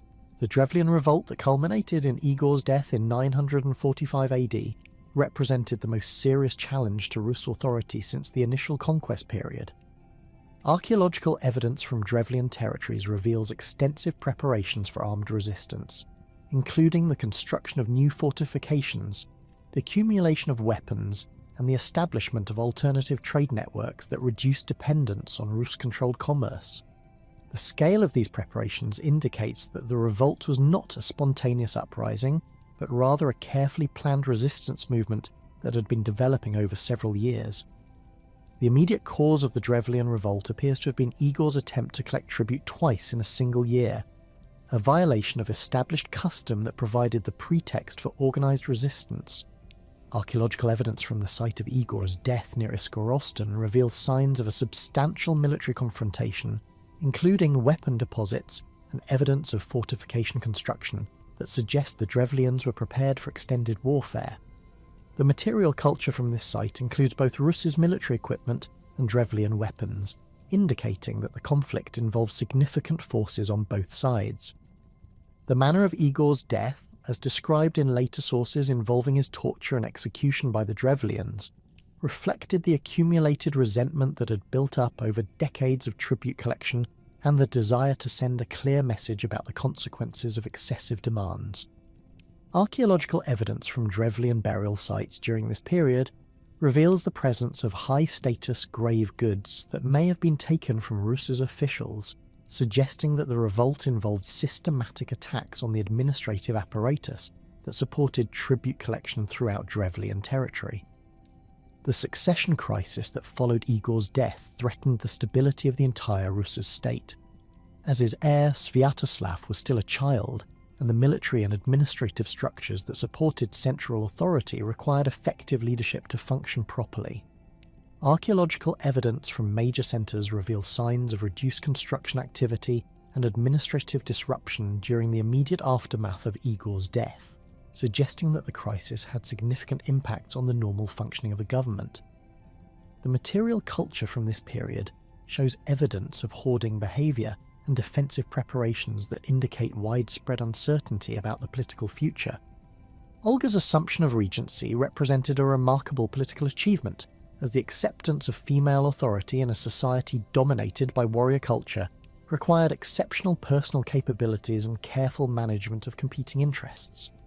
Archaeological evidence from Kyiv reveals substantial construction activity that began shortly after Olga established her authority, including the expansion of administrative facilities and the construction of new residential complexes for the ruling elite. The scale and sophistication of these projects indicate that Olga quickly established effective control over the resources necessary for major public works. The military campaigns that Olga launched against the Drevlians demonstrated both her determination to avenge Igor's death and her understanding of the need to re-establish Rus's authority over tributary populations. Archaeological evidence from Drevlian territories reveals systematic destruction at multiple sites, followed by reconstruction under direct Rus's supervision. The pattern of destruction and rebuilding suggests a deliberate campaign to eliminate the leadership and infrastructure that had supported the revolt while establishing more direct control over the population. The siege of Iskorostan, the Drevlian capital, became legendary for the innovative tactics that Olga employed to overcome the city's formidable natural and artificial defences. Archaeological investigation of the site reveals evidence of extensive fortifications that would have been extremely difficult to assault using conventional methods. The defensive arrangements included multiple lines of earthen ramparts, timber palisades, and natural obstacles that channeled attackers into predetermined killing zones. The sophistication of these defences explains why Olga chose to employ deception and psychological warfare rather than direct assault. The administrative reforms that Olga implemented following the suppression of the Drevlian revolt represented a systematic attempt to address the structural problems that had contributed to the crisis. Archaeological evidence reveals the establishment of permanent administrative centres throughout the tributary territories, each equipped with facilities for local tribute collection and storage. The standardisation of administrative procedures and the appointment of permanent officials to oversee tribute collection reduced the need for the disruptive annual circuits that had characterised Igor's system. The introduction of standardised tribute assessments based on systematic evaluation of local productive capacity represented a significant improvement over the arbitrary demands that had previously characterised Rus's taxation. Archaeological evidence reveals the development of uniform procedures for measuring agricultural production, evaluating craft output, and assessing the availability of forest products. The implementation of these procedures required substantial investment in administrative infrastructure and the training of officials capable of conducting systematic economic assessments. The establishment of regular tribute collection schedules that coordinated with seasonal agricultural cycles reduced the economic disruption that had previously characterised Rus's taxation. Archaeological evidence from agricultural settlements reveals more stable production patterns following the implementation of Olga's reforms, suggesting that predictable tribute obligations allowed communities to plan their economic activities more effectively. The material culture from this period shows evidence of agricultural intensification and craft specialisation that indicates improved economic conditions under the reformed system. Olga's conversion to Christianity around 957 AD represented a momentous decision that would have profound implications for the future development of Rus's civilization. Archaeological evidence from Kyiv reveals the construction of Christian religious facilities during this period, including what may have been the first church built specifically for Christian worship in the Rus territories. The architectural techniques employed in these structures show Byzantine influence, suggesting that Olga's conversion was accompanied by the importation of Christian craftsmen and religious specialists from the Byzantine Empire. The diplomatic mission that accompanied Olga's journey to Constantinople for her baptism demonstrated the sophisticated diplomatic capabilities that the Rus' state had developed under her leadership. Archaeological evidence from preparation sites reveals the substantial resources invested in this embassy, including the production of luxury goods for presentation to the Byzantine emperor and the assembly of a retinue that would appropriately represent Rus's wealth and power. The scale of these preparations indicates that Olga understood the importance of diplomatic ceremony in establishing favourable relationships with foreign powers. The reception that Olga received in Constantinople, as documented in Byzantine sources, reflected the recognition of the Rus state as a major regional power whose friendship was valuable to the Byzantine Empire. Archaeological evidence from the imperial palace complex reveals modifications made to accommodate foreign embassies, including the construction of specialised quarters for visiting dignitaries and their retinues. The material culture associated with these diplomatic facilities shows the cosmopolitan nature of Byzantine court culture and the importance placed on impressive ceremonial displays. The religious and political implications of Olga's conversion extended far beyond her personal spiritual transformation to encompass questions about the future religious orientation of the entire Rus state. Archaeological evidence from major centres reveals the gradual appearance of Christian symbols and artefacts alongside traditional pagan religious materials, suggesting a period of religious coexistence rather than immediate conversion. The material culture from this transitional period shows the complex process of cultural adaptation that accompanied the introduction of Christianity into a predominantly pagan society.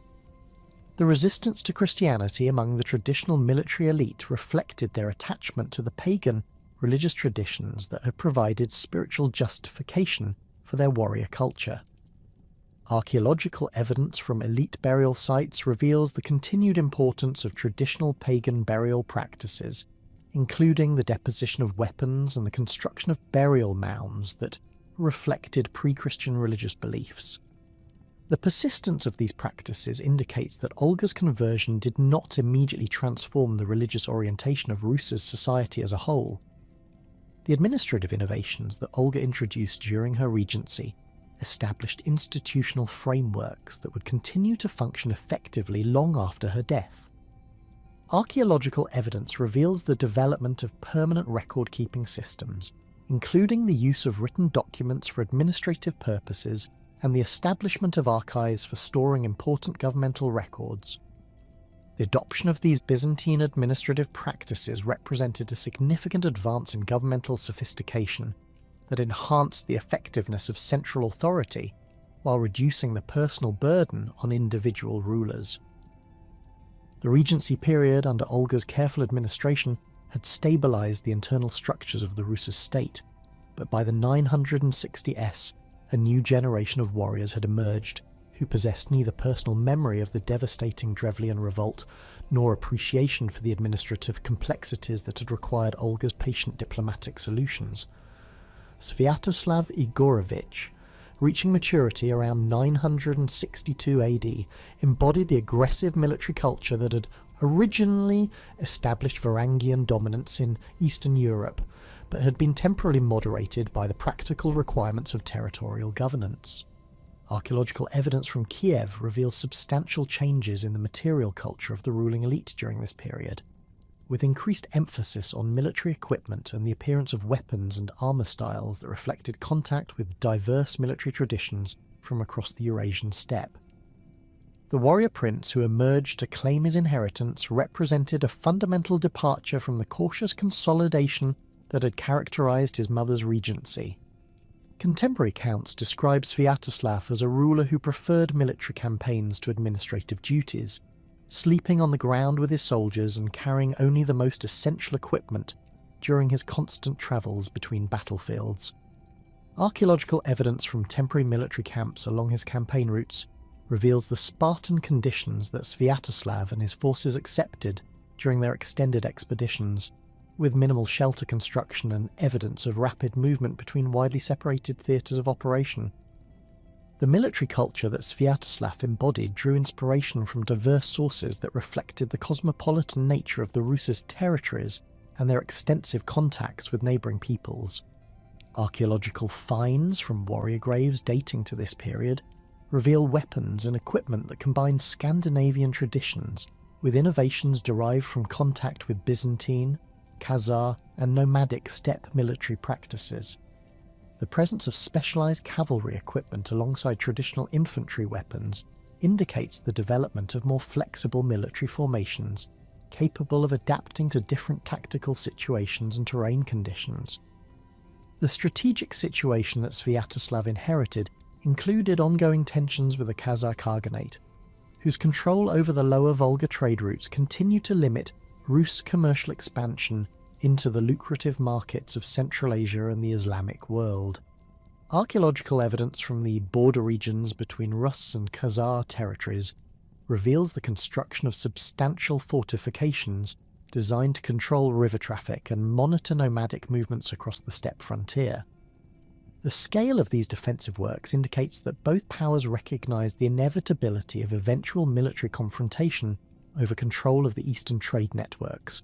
The Khazar Khaganate that Sviatoslav targeted for destruction represented one of the most sophisticated political entities in Eastern Europe, with an urban civilization centred on the Volga Delta city of Itil and an administrative system that governed diverse populations across vast territories stretching from the Caucasus Mountains to the Middle Volga region. Archaeological excavations at Khazar sites reveal a cosmopolitan material culture that included elements from Byzantine, Islamic and local traditions, reflecting the Khaganate's role as a major centre for international trade and cultural exchange. The wealth accumulated through control of transcontinental trade routes had enabled the Khazars to maintain professional military forces and sophisticated diplomatic relationships with major powers throughout the region. The military preparations for Sviatoslav's assault on the Khazar Khaganate required the coordination of forces from throughout the Rus' territories and the development of new tactical approaches adapted to steppe warfare conditions. Archaeological evidence from assembly points reveals the concentration of substantial military resources, including specialised equipment for siege warfare and cavalry operations that differed significantly from the river-based warfare that had characterized earlier Rus's military campaigns. The presence of nomadic-style horse gear and archery equipment alongside traditional Scandinavian weapons indicates the integration of steppe military techniques into Rus's tactical doctrine. The campaign against the Khazars began with systematic attacks on the outlying fortifications and trading posts that protected the approaches to the Khazar heartland. Archaeological evidence from sites along the Don and Volga rivers reveals destruction layers that correspond to this initial phase of Sviatoslav's offensive, followed by the establishment of Rus's military bases designed to consolidate territorial gains and support further advances. The pattern of destruction and reconstruction suggests a methodical approach to territorial conquest that prioritised the elimination of Khazar administrative infrastructure while preserving the economic resources that had made these regions valuable. The assault on Sarkel, the massive Khazar fortress that controlled the Don River crossing, demonstrated Sviatoslav's ability to conduct sophisticated siege operations against heavily fortified positions. Archaeological investigation of the site reveals evidence of systematic destruction that required advanced siege techniques, including the use of siege engines and coordinated assault tactics that overcame the fortress's formidable stone and brick defences. The thoroughness of the destruction at Sarkel indicates Sviatoslav's determination to eliminate Khazar military capabilities rather than simply capturing strategic positions for his own use. The advance toward the Khazar capital at Itil required Sviatoslav's forces to traverse hundreds of kilometres of steppe territory while maintaining supply lines and coordinating with allied nomadic groups who had their own grievances against Khazar authority. Archaeological evidence from temporary camps along this route reveals the logistical challenges involved in supporting a substantial military force during extended operations in hostile territory. The material culture from these sites shows evidence of careful resource management and the integration of local procurement methods with supplies transported from Rus's territories. The destruction of Itil represented the culmination of Sviatoslav's anti-Khazar campaign and effectively ended the Khazar Khaganate as a significant political force in Eastern Europe. Archaeological evidence from the site reveals systematic demolition of major buildings and infrastructure, including the destruction of administrative facilities, religious buildings and commercial installations that had formed the foundation of Khazar power. The scale of destruction indicates that Sviatoslav intended to eliminate the possibility of Khazar recovery, rather than simply establishing Rus's control over existing institutions. The elimination of Khazar power created a political vacuum in the lower Volga region that fundamentally altered the balance of power throughout Eastern Europe and Central Asia. Archaeological evidence from former Khazar territories reveals the rapid collapse of the administrative and commercial systems that had sustained urban civilization in the region, with many settlements being abandoned or experiencing dramatic reductions in population and economic activity. The disruption of established trade networks had far-reaching consequences that affected commercial relationships from Scandinavia to Central Asia. The immediate beneficiaries of Khazar collapse included various nomadic groups who had previously been subject to Khazar authority, particularly the Pechenegs, who expanded their territorial control into regions that had been under Khazar administration. Archaeological evidence reveals the establishment of Pecheneg settlements in areas that had previously been part of the Khazar administrative system, indicating a fundamental shift in the ethnic and political composition of the steppe frontier. The rise of Pecheneg power would subsequently create new challenges for Rus's expansion and territorial security. The economic consequences of Khazar destruction extended far beyond the immediate military objectives that had motivated Sviatoslav's campaign. The elimination of Khazar control over eastern trade routes disrupted commercial networks that had functioned for centuries, forcing merchants to develop alternative transportation methods and trading relationships.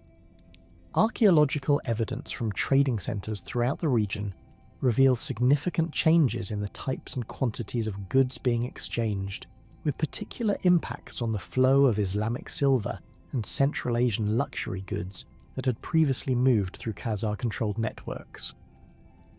The success of the Khazar campaign encouraged Sviatoslav to pursue even more ambitious military objectives, including intervention in the complex political situation developing in the Balkans, where the Byzantine Empire faced challenges from the expanding Bulgarian state.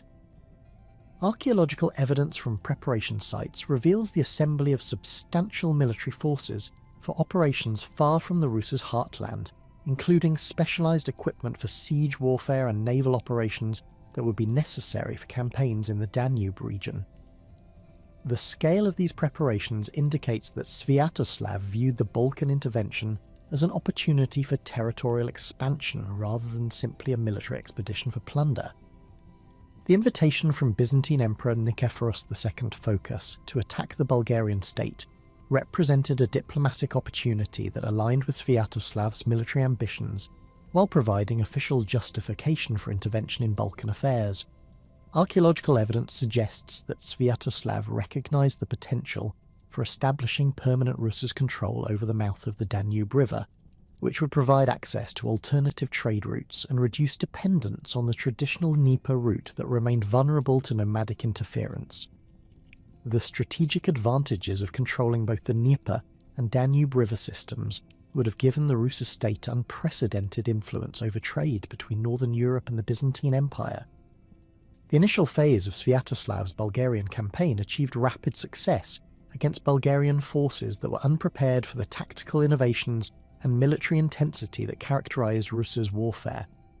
Archaeological evidence from Bulgarian settlements reveals destruction layers that correspond to the period of Rus' invasion, followed by the establishment of Rus' administrative presence at strategic locations throughout the conquered territories. The material culture from this period shows the introduction of Rus' military equipment and administrative practices alongside the continuation of local Bulgarian traditions. The capture of the Bulgarian capital at Preslav provided Sviatoslav with control over the administrative and economic infrastructure of the Bulgarian state, including access to the wealth that had been accumulated through Bulgarian control of Balkan trade routes. Archaeological excavations at Preslav reveal evidence of substantial Rus military presence, including the construction of fortifications designed to protect the city against potential Byzantine retaliation. The modifications made to existing Bulgarian administrative facilities indicate Sviatoslav's intention to establish permanent Rus' control over the conquered territories rather than treating them as temporary occupations.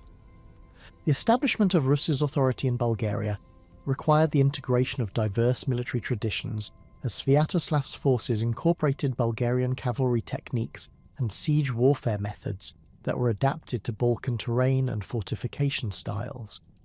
Archaeological evidence reveals the presence of mixed military equipment that combined Rus, Bulgarian, and Byzantine elements, indicating rapid tactical adaptation to local conditions. The development of these hybrid military capabilities would prove crucial during the subsequent confrontation with Byzantine forces.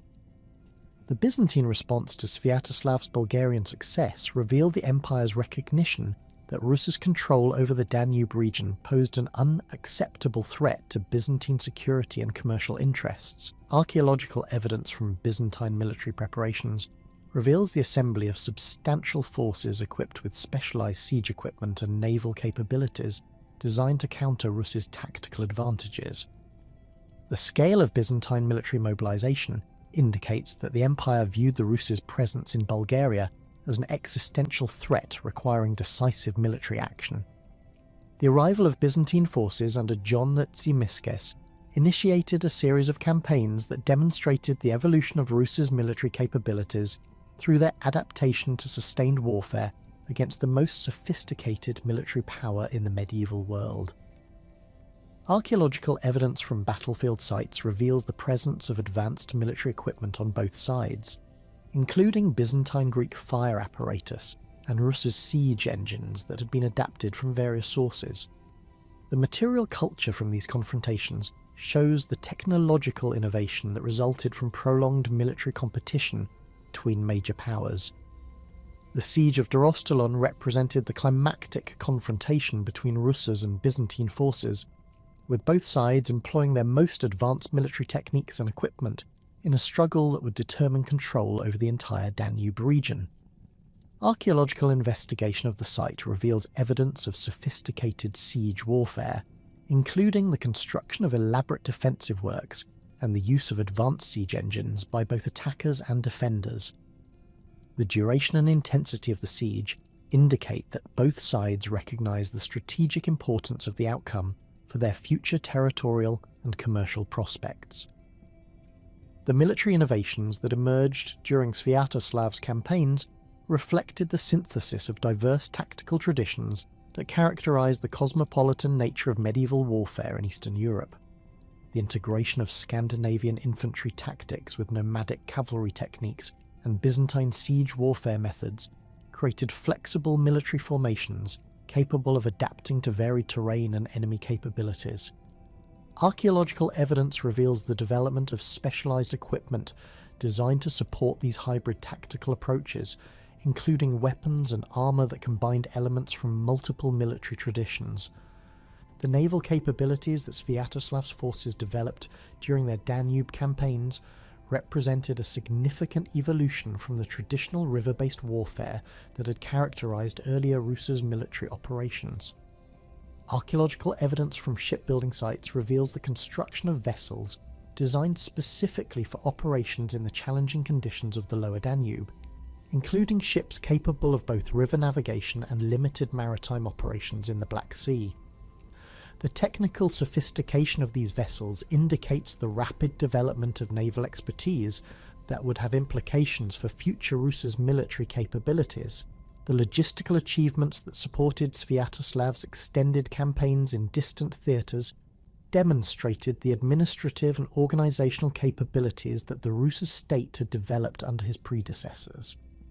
Archaeological evidence reveals the establishment of supply lines extending from the Rus' heartland to the Balkan theatre, including the construction of supply depots and the coordination of transportation systems that could maintain substantial military forces during prolonged operations. The scale of these logistical operations indicates sophisticated planning and resource management that went far beyond traditional raiding expedition capabilities. The diplomatic complexities that surrounded Sviatoslav's Balkan campaigns reflected the multipolar nature of medieval Eastern European politics, where the interests of the Rus, Byzantine Empire, Bulgaria, Hungary, and various nomadic groups intersected in constantly shifting patterns of alliance and conflict. Archaeological evidence from diplomatic sites reveals the material culture associated with international negotiations, including facilities for housing foreign embassies and the exchange of gifts that sealed diplomatic agreements.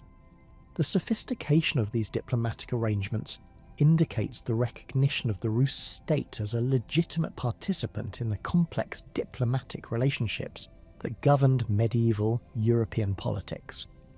The fatal encounter with the Pechenegs at the Dnieper Rapids in 972 AD represented the culmination of the strategic overextension that had characterised Sviatoslav's military ambitions. Archaeological evidence from the site suggests that the Pecheneg attack was carefully planned to exploit the vulnerability of Rus' forces during their withdrawal from the Balkan campaigns, when they were laden with plunder and operating far from their territorial base. The location of the attack at the Dnieper Rapids indicated Pecheneg knowledge of Rus' transportation patterns and their ability to coordinate large-scale military operations against a formidable opponent. The circumstances of Sviatoslav's death reflected both the personal courage that had characterised his military leadership and the strategic miscalculations that had led to his forces' isolation in hostile territory.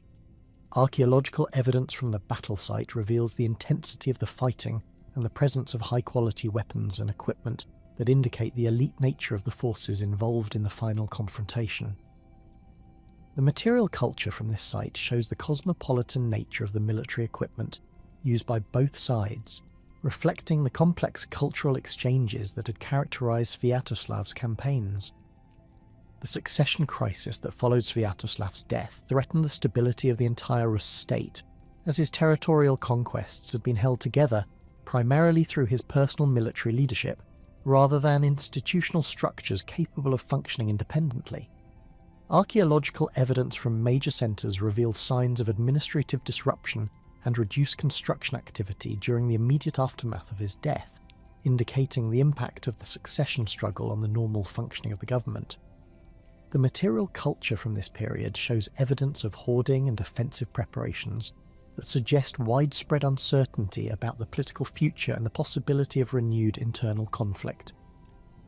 The fraternal civil war that erupted following Sviatoslav's death represented the most serious internal crisis the Rus state had faced since its founding, as 3 of his sons, Yaropolk in Kiev, Oleg among the Drevlians, and Vladimir in Novgorod, each commanded substantial military forces and possessed legitimate claims to portions of their father's inheritance. Archaeological evidence from this period reveals the rapid militarization of major centres, with extensive construction of new fortifications and the accumulation of weapons that indicate preparation for prolonged warfare. The material culture shows a marked increase in the production of military equipment, including standardized spearheads, axes, and arrowheads, that suggest coordinated preparation for large-scale conflict across multiple territories. Vladimir's initial position as the youngest brother and ruler of the northernmost territories placed him at a significant disadvantage in the succession struggle, as his base in Novgorod provided fewer resources and smaller populations than the southern territories controlled by his brothers. Archaeological excavations at Rurikovo Gorodishche reveal extensive defensive preparations during the late 970s, including the construction of additional earthen ramparts and the establishment of weapon storage facilities that indicate Vladimir's recognition of his vulnerable position. The material evidence suggests that Vladimir understood the necessity of seeking external military support to overcome the advantages possessed by his brothers. The decision to flee to Scandinavia represented a calculated strategic withdrawal that allowed Vladimir to recruit the military assistance necessary to challenge his brother's superior resources. Archaeological evidence from Scandinavian sites reveals increased activity during this period, including the assembly of military equipment and the preparation of vessels for major expeditions. The material culture associated with these preparations shows the continued connections between the Rus' territories and their Scandinavian origins, with evidence of recruitment activities that drew upon traditional networks of kinship and military obligation that extended across the Baltic region. The Varangian mercenaries that Vladimir recruited for his return expedition represented some of the most experienced warriors available in northern Europe, drawn from the ranks of professional fighters who had participated in campaigns across the continent. Archaeological evidence from their equipment reveals high-quality weapons and armour that included pattern-welded swords, mail shirts, and specialised archery equipment that reflected the latest developments in military technology. The standardisation of equipment types suggests coordinated procurement and the involvement of established military contractors who specialised in equipping large-scale expeditions. Vladimir's return to Novgorod with Varangian reinforcements marked the beginning of a systematic campaign to eliminate his brothers and consolidate control over the entire Rus' inheritance. Archaeological evidence from the route of his advance reveals the establishment of temporary military bases and the construction of siege equipment designed for assaulting heavily fortified positions. The material culture from these sites shows evidence of careful logistical planning, including the stockpiling of provisions and the establishment of supply lines that could support extended military operations across vast distances. The siege of Polotsk represented Vladimir's first major test against established opposition, as the city's strategic position on the western Dvina River made it a crucial control point for northern trade routes. Archaeological investigation reveals evidence of sophisticated siege warfare, including the construction of earthen ramps designed to overcome the city's elevated defensive position and the use of specialised equipment for breaching timber and stone fortifications.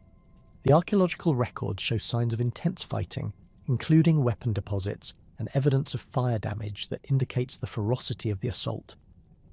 The capture of Polotsk provided Vladimir with both strategic advantages and the notorious incident involving Rogneda, daughter of the local prince, whose forced marriage to Vladimir demonstrated the brutal realities of medieval political consolidation.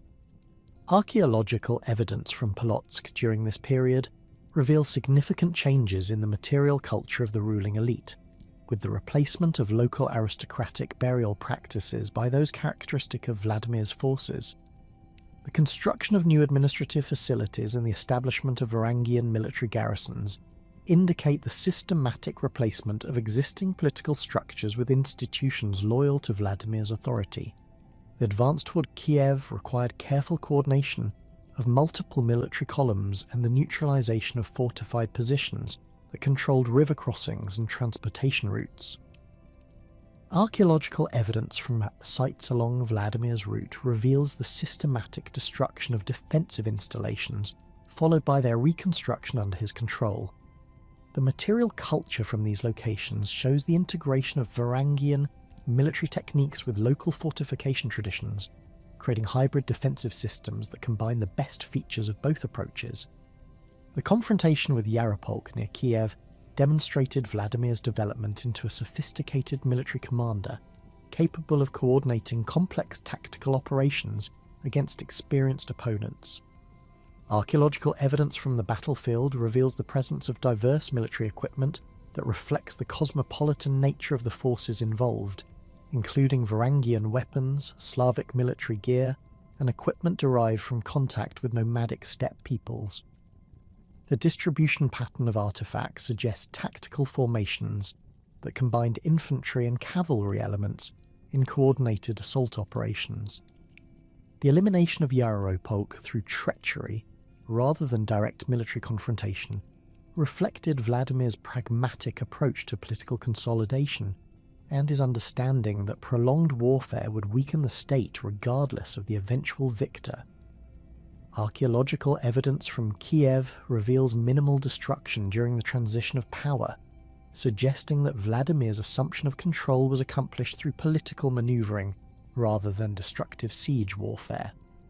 The material culture shows continuity in administrative practices and the retention of existing governmental infrastructure under new leadership. The integration of Varangian mercenaries into the permanent military structure of the Rus' state required careful management of their expectations and the provision of appropriate rewards for their service. Archaeological evidence reveals the establishment of special quarters for foreign warriors within major cities, including facilities designed to accommodate their cultural practices and religious observances. The material culture associated with these areas shows the maintenance of Scandinavian traditions alongside gradual adaptation to local conditions and customs. The consolidation of power throughout the Rus' territories involved the systematic replacement of potentially disloyal local administrators, with appointees whose loyalty to Vladimir had been demonstrated during the civil war. Archaeological evidence from administrative centres reveals changes in building construction techniques and the establishment of new facilities for housing appointed officials and their retinues. The standardisation of administrative practices across these centres indicates the implementation of uniform governmental procedures that strengthened central control while reducing regional autonomy. The military reforms that Vladimir implemented following his consolidation of power reflected lessons learned during the Civil War and the need to prevent future succession crises. Archaeological evidence reveals the establishment of permanent military garrisons at strategic locations throughout the territory, equipped with standardized weapons and supported by regular supply systems. The construction of specialized training facilities and the evidence for systematic military drill indicate the development of professional military capabilities that went beyond traditional warrior-bound structures. The economic policies that Vladimir pursued during the early years of his reign focused on rebuilding the prosperity that had been disrupted by the succession war and establishing stable revenue sources for governmental operations.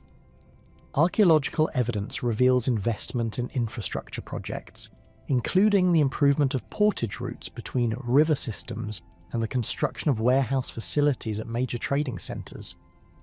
The material culture shows increased production of goods for international trade, including standardised fur processing and the manufacture of luxury items designed for foreign markets.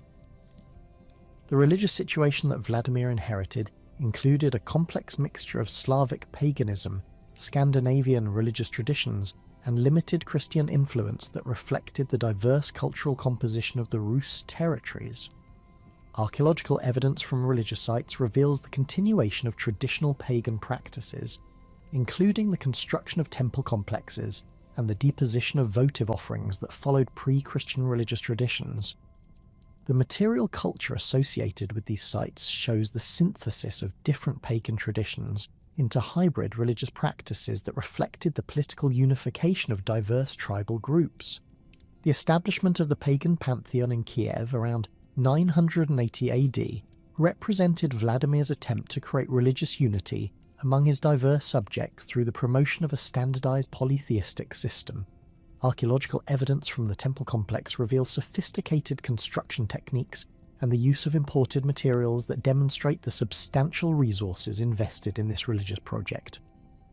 The presence of idols representing deities from different cultural traditions indicates Vladimir's recognition of the need to accommodate the religious sensibilities of various population groups while promoting political unity. The systematic evaluation of world religions that Vladimir allegedly conducted during the 980s reflects the sophisticated diplomatic and intellectual capabilities that the Rus' state had developed by this period.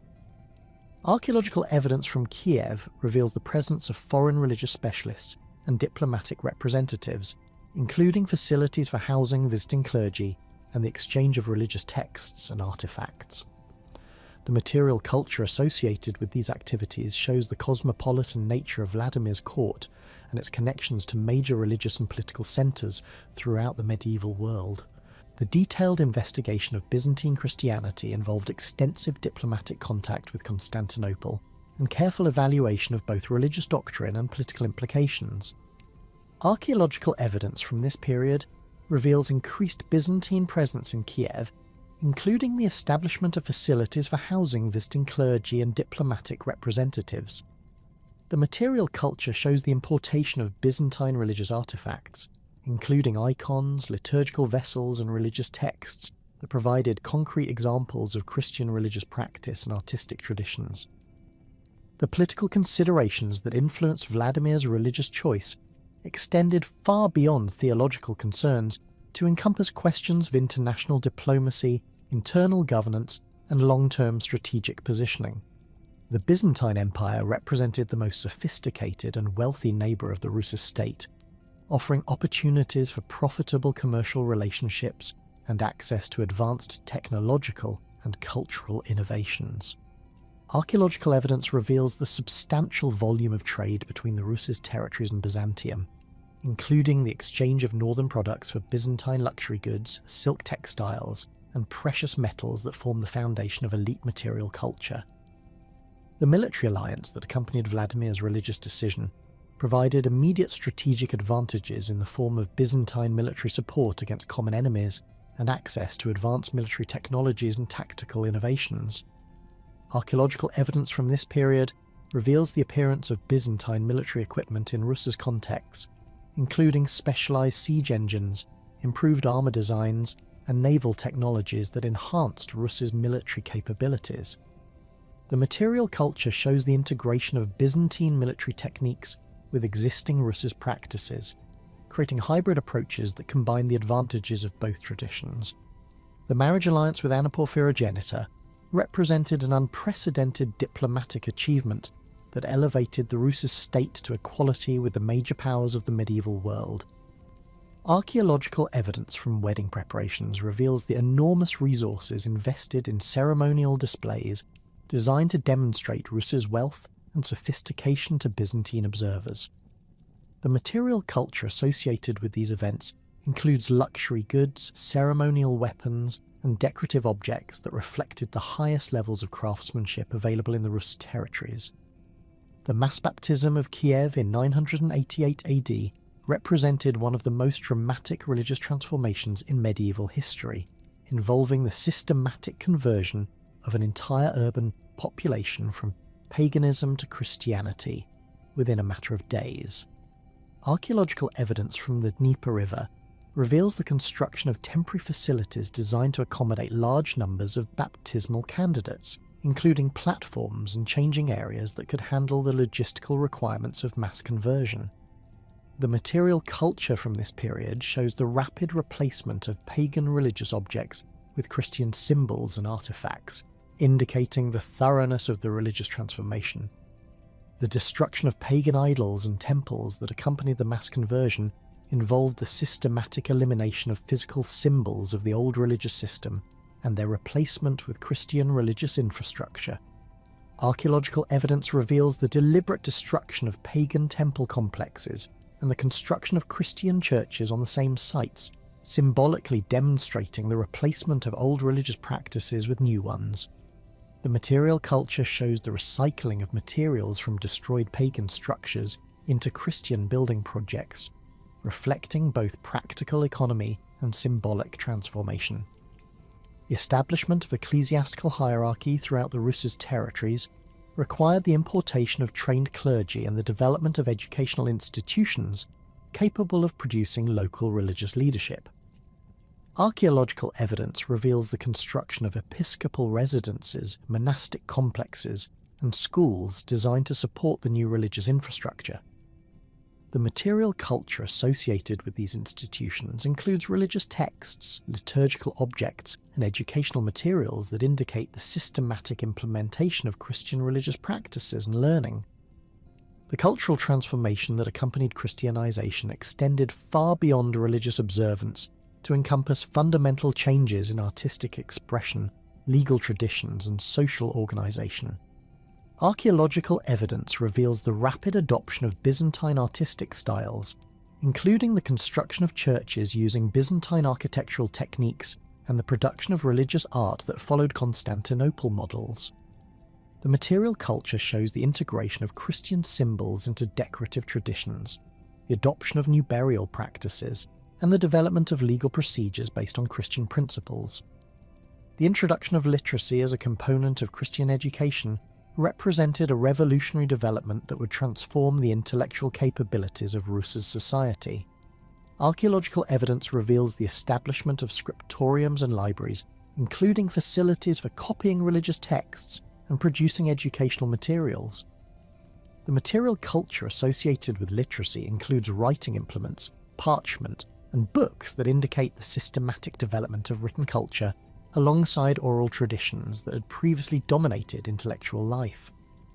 The architectural innovations that accompanied church construction introduced building techniques and aesthetic principles that would influence Rus' material culture for centuries. Archaeological evidence from early church sites reveals the adaptation of Byzantine architectural principles to local materials and construction capabilities, creating distinctive architectural styles that combined foreign influences with indigenous traditions. The material culture associated with church construction includes specialized tools, imported building materials, and decorative elements that demonstrate the technological and artistic sophistication of the new religious architecture. The legal transformations that followed Christianization involved the introduction of written law codes based on Byzantine legal principles, while maintaining elements of customary law that reflected local traditions and practical requirements. Archaeological evidence reveals the establishment of courts and administrative facilities designed to implement the new legal system, including buildings for housing legal proceedings and storing legal documents. The material culture associated with legal administration includes scales, weights, and measuring devices that indicate the systematic implementation of standardized legal procedures. The economic implications of Christianization included both the costs of establishing new religious infrastructure and the benefits of enhanced diplomatic and commercial relationships with the Christian world. Archaeological evidence reveals substantial investment in church construction, the support of clergy, and the production of religious artifacts that required significant resource allocation. The material culture shows increased trade with Christian territories, including the importation of religious objects and the export of goods to newly accessible markets that had been closed to pagan rulers. The consolidation of Christian authority throughout the Rus' territories under Vladimir's successors faced immediate challenges as his death in 1015 AD triggered another devastating succession crisis that threatened to undo the religious and political achievements of the previous generation.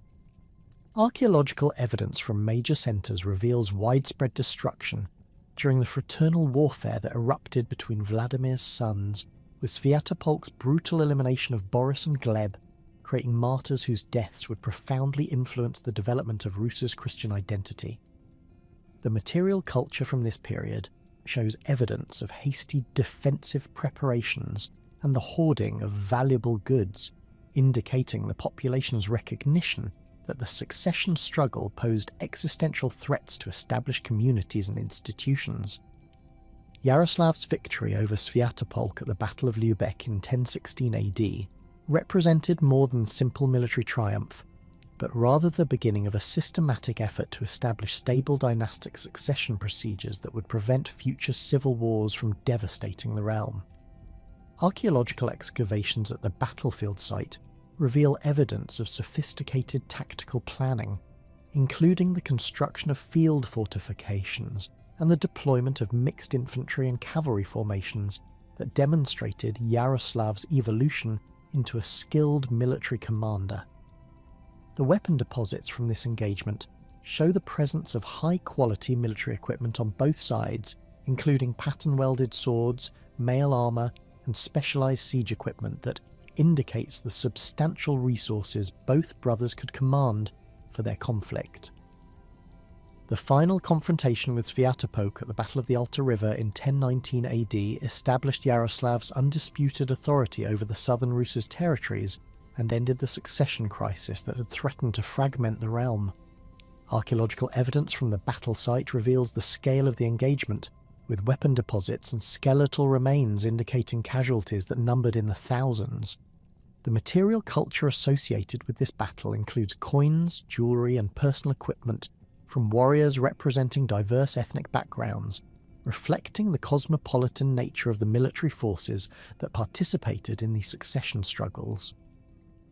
The thoroughness of Yaroslav's victory is evidenced by the complete disappearance of Sviatopolk's supporters from the archaeological record, suggesting systematic elimination of potential opposition. The establishment of stable dynastic rule under Yaroslav required fundamental reforms to the succession system that had repeatedly produced civil wars throughout Rus's history. Archaeological evidence from Kiev reveals extensive construction of new administrative facilities designed to house permanent governmental institutions, rather than the temporary arrangements that had characterized earlier rulers. The material culture from these administrative centers shows the development of sophisticated record-keeping systems, including the use of lead seals for authenticating documents and the establishment of archives for storing important governmental records. The standardization of administrative procedures across multiple centers indicates the implementation of systematic governance that reduced dependence on individual rulers' personal capabilities. The creation of the Russkaya Pravda represented the culmination of centuries of legal development that synthesized Slavic customary law, Scandinavian legal traditions, and Byzantine jurisprudence into a comprehensive legal code that would govern Rus's society for generations. Archaeological evidence from court sites reveals the establishment of permanent judicial facilities equipped with standardized weights, measures, and legal instruments that enabled consistent application of legal principles. The material culture associated with legal administration includes specialized scales for weighing silver payments, measuring devices for assessing property values, and storage facilities for maintaining legal documents and precedents. The legal innovations contained within the Russkaya Pravda addressed fundamental problems that had plagued Rus's society, including the regulation of blood feuds through systematic compensation payments and the establishment of property rights that protected both individual ownership and community interests. Archaeological evidence from settlement sites reveals changes in property boundary markers and the construction of storage facilities that reflect the enhanced security of private property under the new legal system.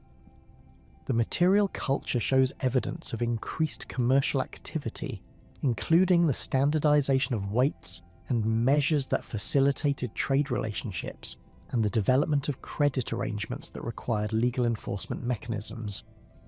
The synthesis of legal traditions within the Russkaya Pravda reflected the complex cultural heritage of Rus's society, incorporating Slavic concepts of collective responsibility, alongside Scandinavian traditions of individual honour and Byzantine principles of written law.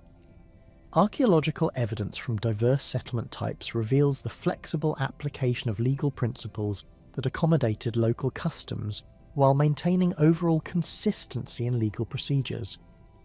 The material culture associated with legal disputes includes standardised payment methods, witness tokens, and ceremonial objects used in oath-taking procedures that demonstrate the sophisticated procedural requirements of the new legal system.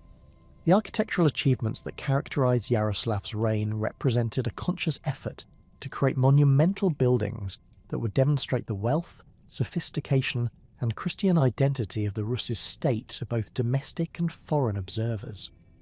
The construction of St. Sophia Cathedral in Kyiv, begun around 1037 AD, required the coordination of massive resources and the importation of skilled craftsmen from throughout the Christian world. Archaeological investigation of the construction site reveals evidence of advanced engineering techniques, including the use of sophisticated foundation systems designed to support the enormous weight of the brick and stone superstructure. The material culture associated with the construction includes specialised tools, imported building materials, and decorative elements that demonstrate the international scope of the building project. The architectural design of St. Sophia Cathedral reflected the adaptation of Byzantine building principles to local materials and construction capabilities, while creating distinctive features that would characterise Rus' ecclesiastical architecture for centuries. Archaeological evidence from the construction process reveals the integration of local timber construction techniques with imported masonry traditions, creating hybrid building methods that combine the advantages of both approaches. The material culture includes evidence of specialised workshops established specifically for producing architectural elements, including carved stone capitals, decorative metalwork, and mosaic materials that required highly skilled craftsmen working under imperial patronage.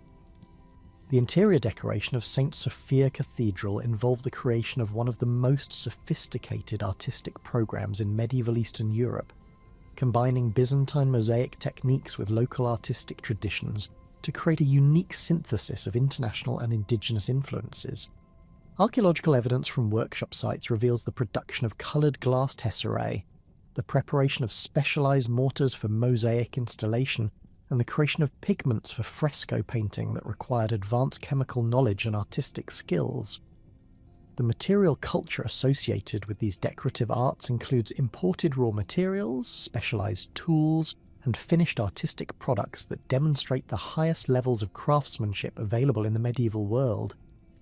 The symbolic significance of St. Sophia Cathedral extended far beyond its religious functions to encompass political statements about Yaroslav's imperial ambitions and the Rus state's claim to equality with the Byzantine Empire.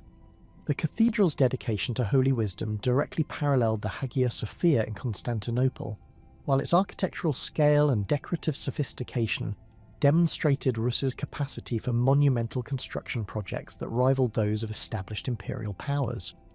Archaeological evidence from contemporary construction projects reveals the systematic development of indigenous architectural capabilities that reduce dependence on foreign expertise while maintaining international standards of artistic excellence. The development of Kievan literary culture during Yaroslav's reign involved the systematic promotion of education, the establishment of libraries, and the creation of original literary works that would define Rus' intellectual tradition for centuries. Archaeological evidence from educational institutions reveals the construction of schools, scriptoriums, and libraries equipped with the materials and facilities necessary for advanced learning. The material culture associated with literary production includes writing implements, parchment and paper, ink and pigments, and book-binding materials that indicate the systematic development of written culture alongside the oral traditions that had previously dominated intellectual life. The translation movement that flourished under Yaroslav's patronage involved the systematic rendering of Byzantine religious and secular texts into Church Slavonic, creating a substantial library of Christian literature accessible to Rus' readers. Archaeological evidence from scriptoriums reveals the presence of bilingual manuscripts, translation aids, and reference materials that demonstrate the sophisticated linguistic capabilities required for accurate translation work. The material culture includes evidence of specialized book production techniques, including the creation of illuminated manuscripts that combined textual content with decorative artistic elements that enhanced both aesthetic appeal and educational effectiveness.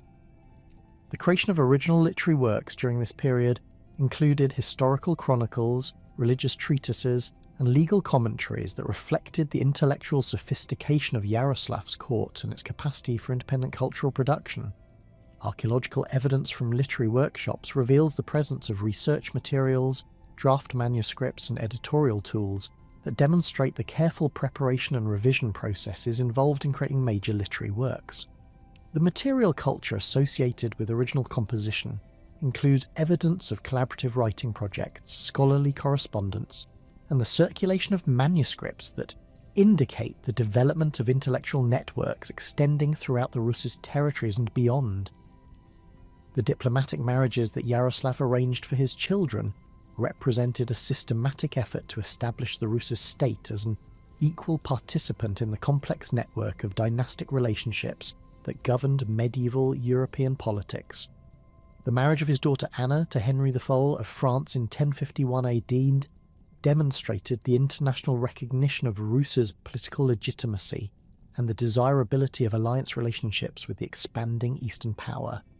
Archaeological evidence from wedding preparations reveals the enormous resources invested in ceremonial displays designed to impress foreign observers with Rus' wealth and sophistication, including the production of luxury goods, ceremonial weapons, and decorative objects that reflected the highest levels of craftsmanship available in the realm. The marriage alliance between Yaroslav's daughter Elizabeth and Harald Hardrada of Norway created connections with Scandinavian royal houses that maintained the traditional ties between the Rus' territories and their northern origins, while establishing new diplomatic relationships based on political equality rather than tributary dependence.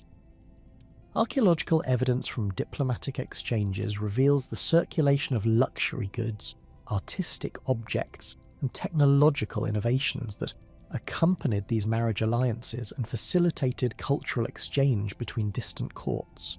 The material culture associated with these diplomatic relationships includes evidence of gift exchange protocols, ceremonial objects used in wedding celebrations, and the establishment of permanent diplomatic facilities for maintaining ongoing relationships. The marriage of Yaroslav's son Vsevolod to a Byzantine princess demonstrated the success of Rus' diplomatic efforts in achieving recognition from the most prestigious court in the medieval world and establishing family connections with the imperial dynasty in Constantinople. Archaeological evidence from this alliance reveals the importation of Byzantine court culture, including artistic styles, ceremonial practices, and administrative techniques that enhance the sophistication of Rus' governmental and cultural institutions. The material culture includes evidence of Byzantine influence in decorative arts, architectural elements, and luxury goods that reflected the elevated status achieved through imperial marriage connections. The international diplomatic relationships that Yaroslav cultivated extended beyond marriage alliances to encompass commercial agreements, military cooperation, and cultural exchange that established the Rus' state as a major participant in medieval European politics. Archaeological evidence from diplomatic sites reveals the presence of foreign embassies, the establishment of facilities for international negotiations, and the development of protocols for receiving and entertaining visiting dignitaries. The material culture associated with diplomatic activities includes evidence of gift exchange, ceremonial objects used in treaty negotiations, and the circulation of diplomatic correspondence that maintained ongoing relationships with multiple foreign powers. The military innovations that supported Yaroslav's diplomatic achievements included the development of professional military capabilities that could defend Rus' territories against external threats, while projecting power when necessary to support diplomatic initiatives. Archaeological evidence from military installations reveals the construction of permanent fortifications equipped with advanced defensive technologies, including improved siege engines, specialized archery equipment, and cavalry facilities that enabled rapid response to military challenges. The material culture shows the standardization of military equipment and the establishment of regular training procedures that created professional military forces capable of operating effectively against any potential opponents. The economic foundations that supported Yaroslav's cultural and diplomatic achievements required the systematic development of commercial networks, agricultural production, and craft specialization that generated the wealth necessary for major public works and international diplomacy. Archaeological evidence from trading centres reveals the expansion of warehouse facilities, the improvement of transportation infrastructure, and the establishment of permanent markets that facilitated both domestic and international commerce. The material culture shows evidence of increased production in multiple craft specialties, including metalworking, textile production, and luxury goods manufacture that supplied both domestic consumption and export markets. The administrative systems that Yaroslav developed to govern his expanded territories represented sophisticated adaptations of earlier governmental structures to the requirements of managing a major territorial state with diverse populations and complex economic relationships. Archaeological evidence from administrative centres reveals the establishment of permanent bureaucratic institutions equipped with specialised facilities for record-keeping, tax collection and judicial proceedings.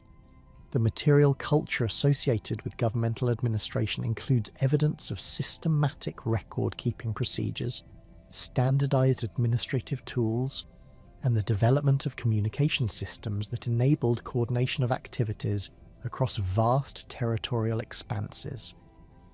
The urban development that characterised major centres during Yaroslav's reign reflected both the prosperity generated by successful governance and the conscious effort to create cities that would demonstrate Rus's cultural sophistication and political importance.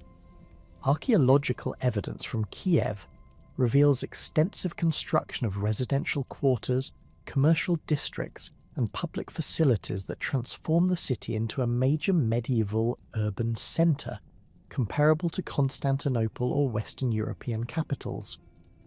The material culture shows evidence of specialised urban crafts, sophisticated water management systems, and the development of urban planning principles that created functional and aesthetically pleasing city environments.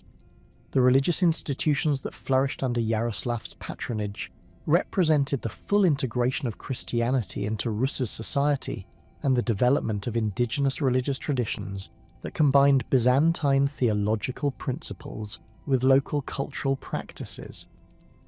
Archaeological evidence from monastic sites reveals the establishment of major religious communities equipped with libraries, schools, and workshops that became centres of learning and cultural production.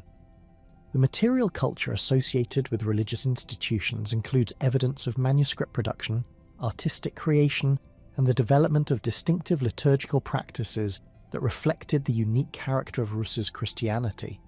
The legal and judicial reforms that Yaroslav implemented created permanent institutions for administering justice and resolving disputes that enhance social stability while protecting individual rights and community interests. Archaeological evidence from court facilities reveals the establishment of permanent judicial buildings equipped with specialised facilities for conducting legal proceedings, maintaining legal records, and enforcing judicial decisions.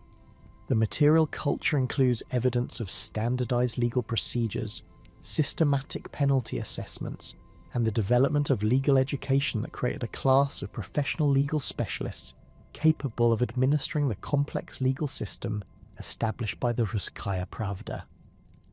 The territorial organisation that emerged during Yaroslav's reign reflected sophisticated understanding of the geographic, economic, and strategic factors that determined effective governmental control over vast and diverse territories. Archaeological evidence reveals the systematic placement of administrative centres at strategic locations throughout the realm, each equipped with facilities for local governance while maintaining coordination with central authority in Kyiv.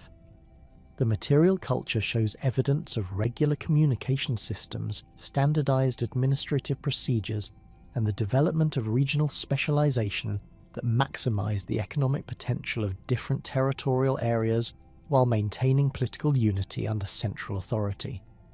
The death of Yaroslav the Wise in 1054 AD marked the end of the unified Kievan state's golden age and the beginning of a gradual but inexorable process of political fragmentation that would fundamentally alter the character of Rus's civilization. The testament that Yaroslav left behind, dividing his territories among his 5 surviving sons according to their seniority, represented a well-intentioned attempt to prevent the fraternal warfare that had plagued earlier succession crises.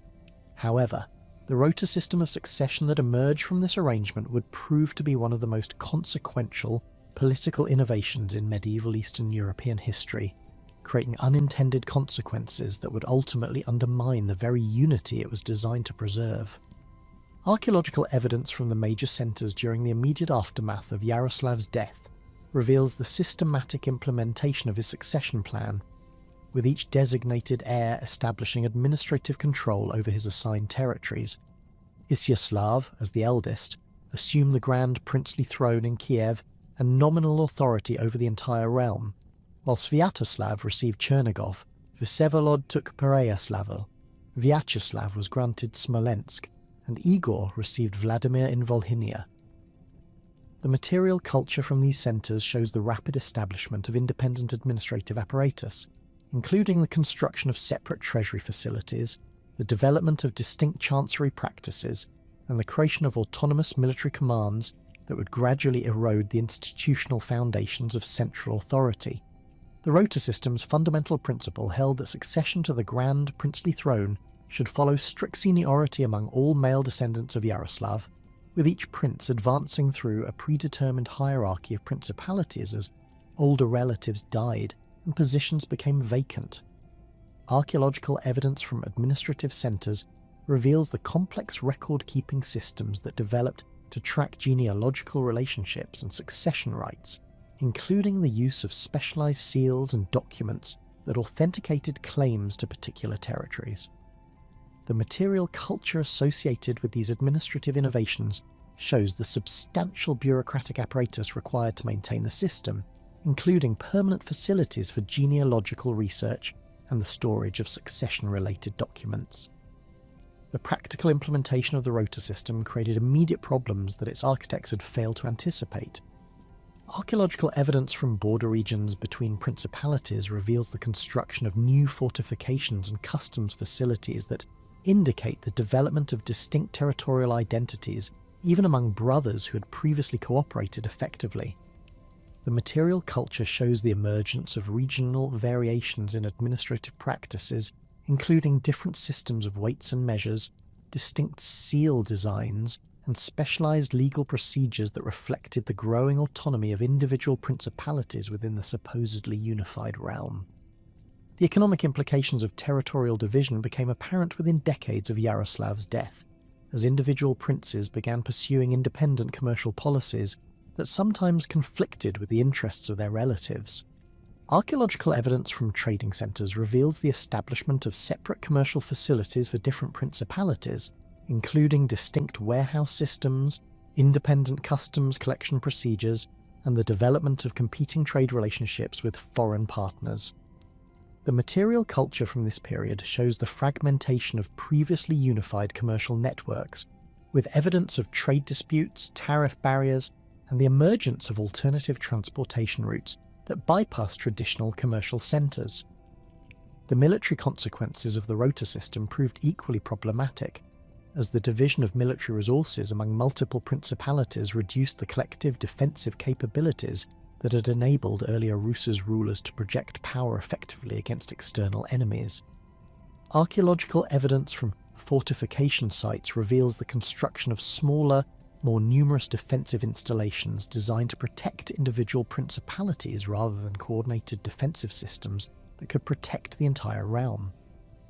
The material culture shows changes in military equipment and tactics that reflected the reduced scale of individual princely military forces, including the adoption of lighter armour and weapon systems that were less expensive to produce, but also less effective against well-equipped opponents. The rise of regional princes as autonomous political actors represented a fundamental transformation in the nature of Rus's political authority, as rulers who had previously functioned as appointed governors of the Grand Prince began asserting independent legitimacy based on hereditary rights and local support. Archaeological evidence from princely residences reveals the construction of elaborate ceremonial facilities designed to demonstrate the dignity and authority of regional rulers, including throne rooms, reception halls, and ceremonial courtyards that rivaled those found in Kiev itself. The material culture associated with these regional courts includes evidence of independent diplomatic activities, including facilities for receiving foreign embassies and the production of ceremonial objects used in treaty negotiations. Novgorod's evolution toward autonomous governance represented the most dramatic example of regional assertion against central authority, as the city's unique commercial position and democratic traditions provided both the resources and institutional framework for effective independence. Archaeological evidence from Novgorod reveals the systematic development of indigenous governmental institutions, including the expansion of the Veche assembly facilities and the construction of specialized buildings for housing elected officials.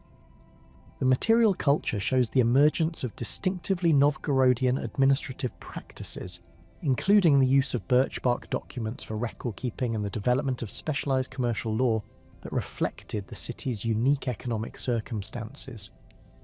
The gradual autonomy of Chernigov under the Olgovichi dynasty demonstrated how successful regional princes could establish virtually independent principalities while maintaining nominal allegiance to Kiev.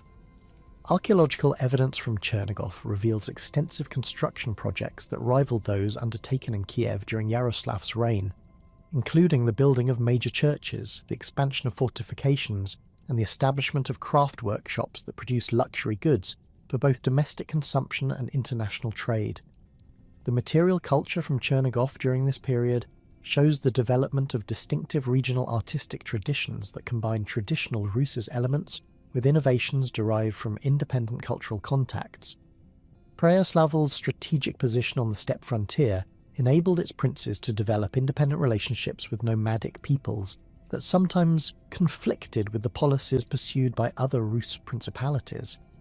Archaeological evidence from the Pereyaslav region reveals the construction of extensive fortification systems designed specifically for defense against nomadic raids, including the development of specialized cavalry forces and the establishment of early warning systems that could coordinate responses to steppe incursions. The material culture shows the adoption of nomadic military techniques and equipment alongside traditional Rus warfare methods, creating hybrid military capabilities that reflected the unique strategic challenges faced by frontier principalities. The economic transformation that accompanied political fragmentation included the rapid growth of urban centres throughout the Rus' territories, as regional princes invested in commercial infrastructure and craft production to generate the revenues necessary for independent governance. Archaeological evidence from emerging urban centres reveals the systematic development of specialised craft quarters, including metalworking districts, textile production areas, and pottery workshops that supplied both local consumption and regional trade networks. The material culture shows evidence of technological innovation and specialization that enhanced productivity while creating distinctive regional products that could compete effectively in interregional and international markets.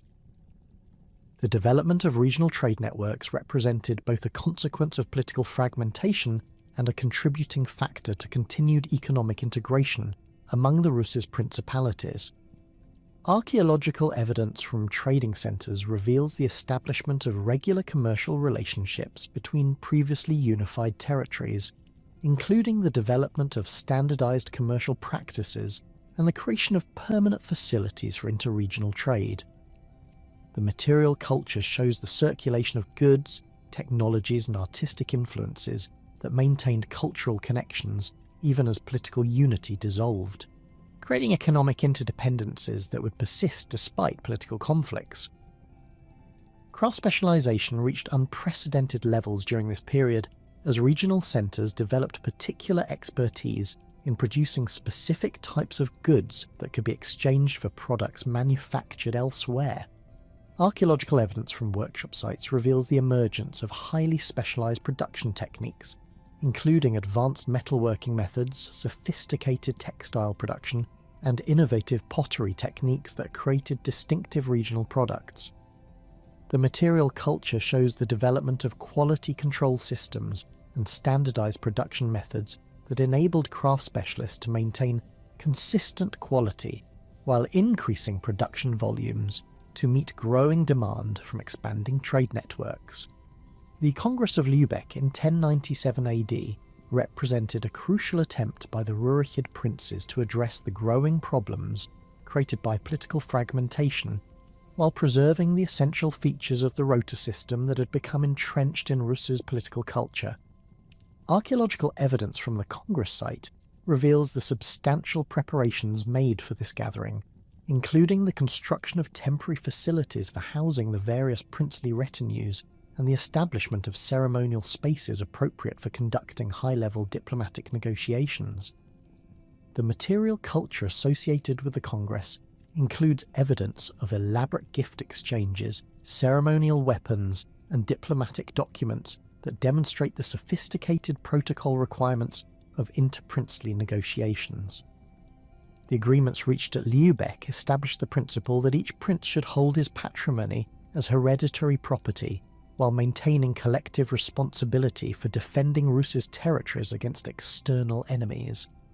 Archaeological evidence from the period following the Congress reveals attempts to implement these agreements through the standardization of certain administrative practices and the establishment of regular communication systems between principalities.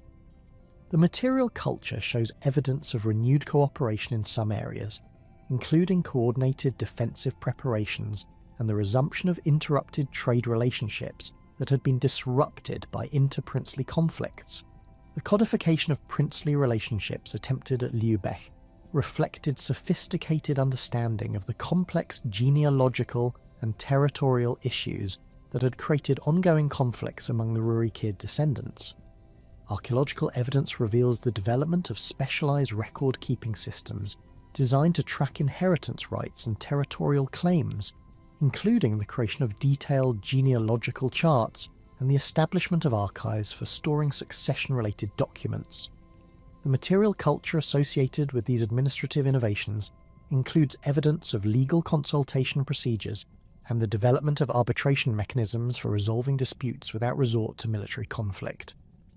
The maintenance of nominal unity under the Rurikid dynasty required the continued recognition of Kiev's ceremonial precedence and the Grand Prince's theoretical authority over the entire realm. Archaeological evidence from Kiev reveals efforts to maintain the city's status as the premier Rus' centre through continued investment in monumental construction projects and the preservation of institutions that symbolise central authority. The material culture shows the persistence of certain unified practices, including the continued use of common legal principles and the maintenance of shared religious traditions that provided cultural cohesion despite political fragmentation. The limitations of the Lübeck agreements became apparent within years of their conclusion, as the fundamental tensions created by the rota system continued to generate conflicts that the Congress had failed to resolve. Archaeological evidence from border regions reveals the resumption of fortification construction and military preparations that indicate ongoing territorial disputes despite the diplomatic agreements. The material culture shows evidence of renewed competition between principalities, including attempts to attract craftsmen and merchants from rival territories and the development of alternative trade routes designed to bypass competitors' commercial networks. The emergence of distinct princely dynasties within individual territories represented a fundamental departure from the original conception of the rota system, as regional rulers began establishing hereditary claims to specific principalities rather than accepting rotation through this traditional hierarchy. Archaeological evidence from princely burial sites reveals the development of distinct dynastic burial practices and the construction of family mausoleums that emphasized hereditary continuity within particular territories. The material culture associated with these developments includes evidence of genealogical record-keeping systems and the creation of dynastic symbols that distinguished individual princely lines from their Rurikid cousins.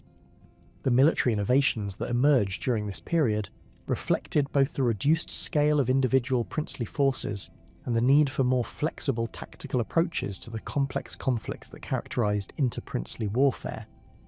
Archaeological evidence from military sites reveals the development of lighter, more mobile military equipment and the adoption of siege techniques adapted to the smaller scale of regional conflicts. The material culture shows evidence of technological innovation in weapons production and the development of specialized military roles that reflected the changing nature of warfare in the fragmented political environment. The cultural consequences of political fragmentation included both the loss of certain unified traditions and the emergence of distinctive regional cultural developments that enrich the overall diversity of Rus's civilization. Archaeological evidence from cultural sites reveals the continued production of high-quality artistic works and the development of regional artistic traditions that combine traditional elements with local innovations. The material culture shows evidence of continued cultural exchange between regions despite political divisions, including the circulation of artistic influences and the maintenance of shared literary and religious traditions.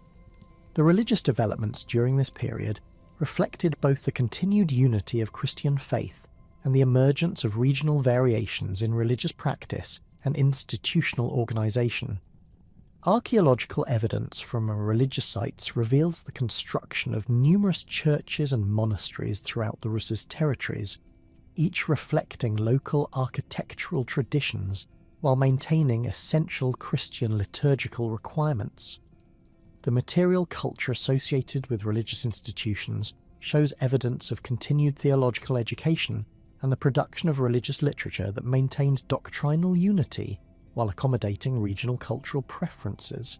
The educational and intellectual achievements of this period demonstrated that political fragmentation did not necessarily impede cultural development, as regional centres established schools and libraries that rivaled those found in Kiev during Yaroslav's reign. Archaeological evidence from educational institutions reveals the continued production of manuscripts and the development of regional intellectual traditions that contributed to the overall richness of Rus's learning. The material culture shows evidence of scholarly exchange between regions and the maintenance of intellectual networks that transcended political boundaries. The long-term implications of the developments initiated during this period would fundamentally shape the subsequent history of the Rus's territories, as the precedents established for regional autonomy and the institutional frameworks created for managing political fragmentation would persist long after the original circumstances that created them had disappeared. The Rota system's unintended consequences had transformed a unified realm into a collection of related but increasingly independent principalities, each developing its own institutional traditions and cultural identity, while maintaining nominal allegiance to shared Rurikid heritage and Christian faith. This transformation represented not the decline of Rus's civilization, but rather its evolution into a more complex and diverse form that would prove remarkably resilient in the face of future challenges, including the Mongol invasions that would test the strength of these newly autonomous political structures in ways that their creators could never have anticipated.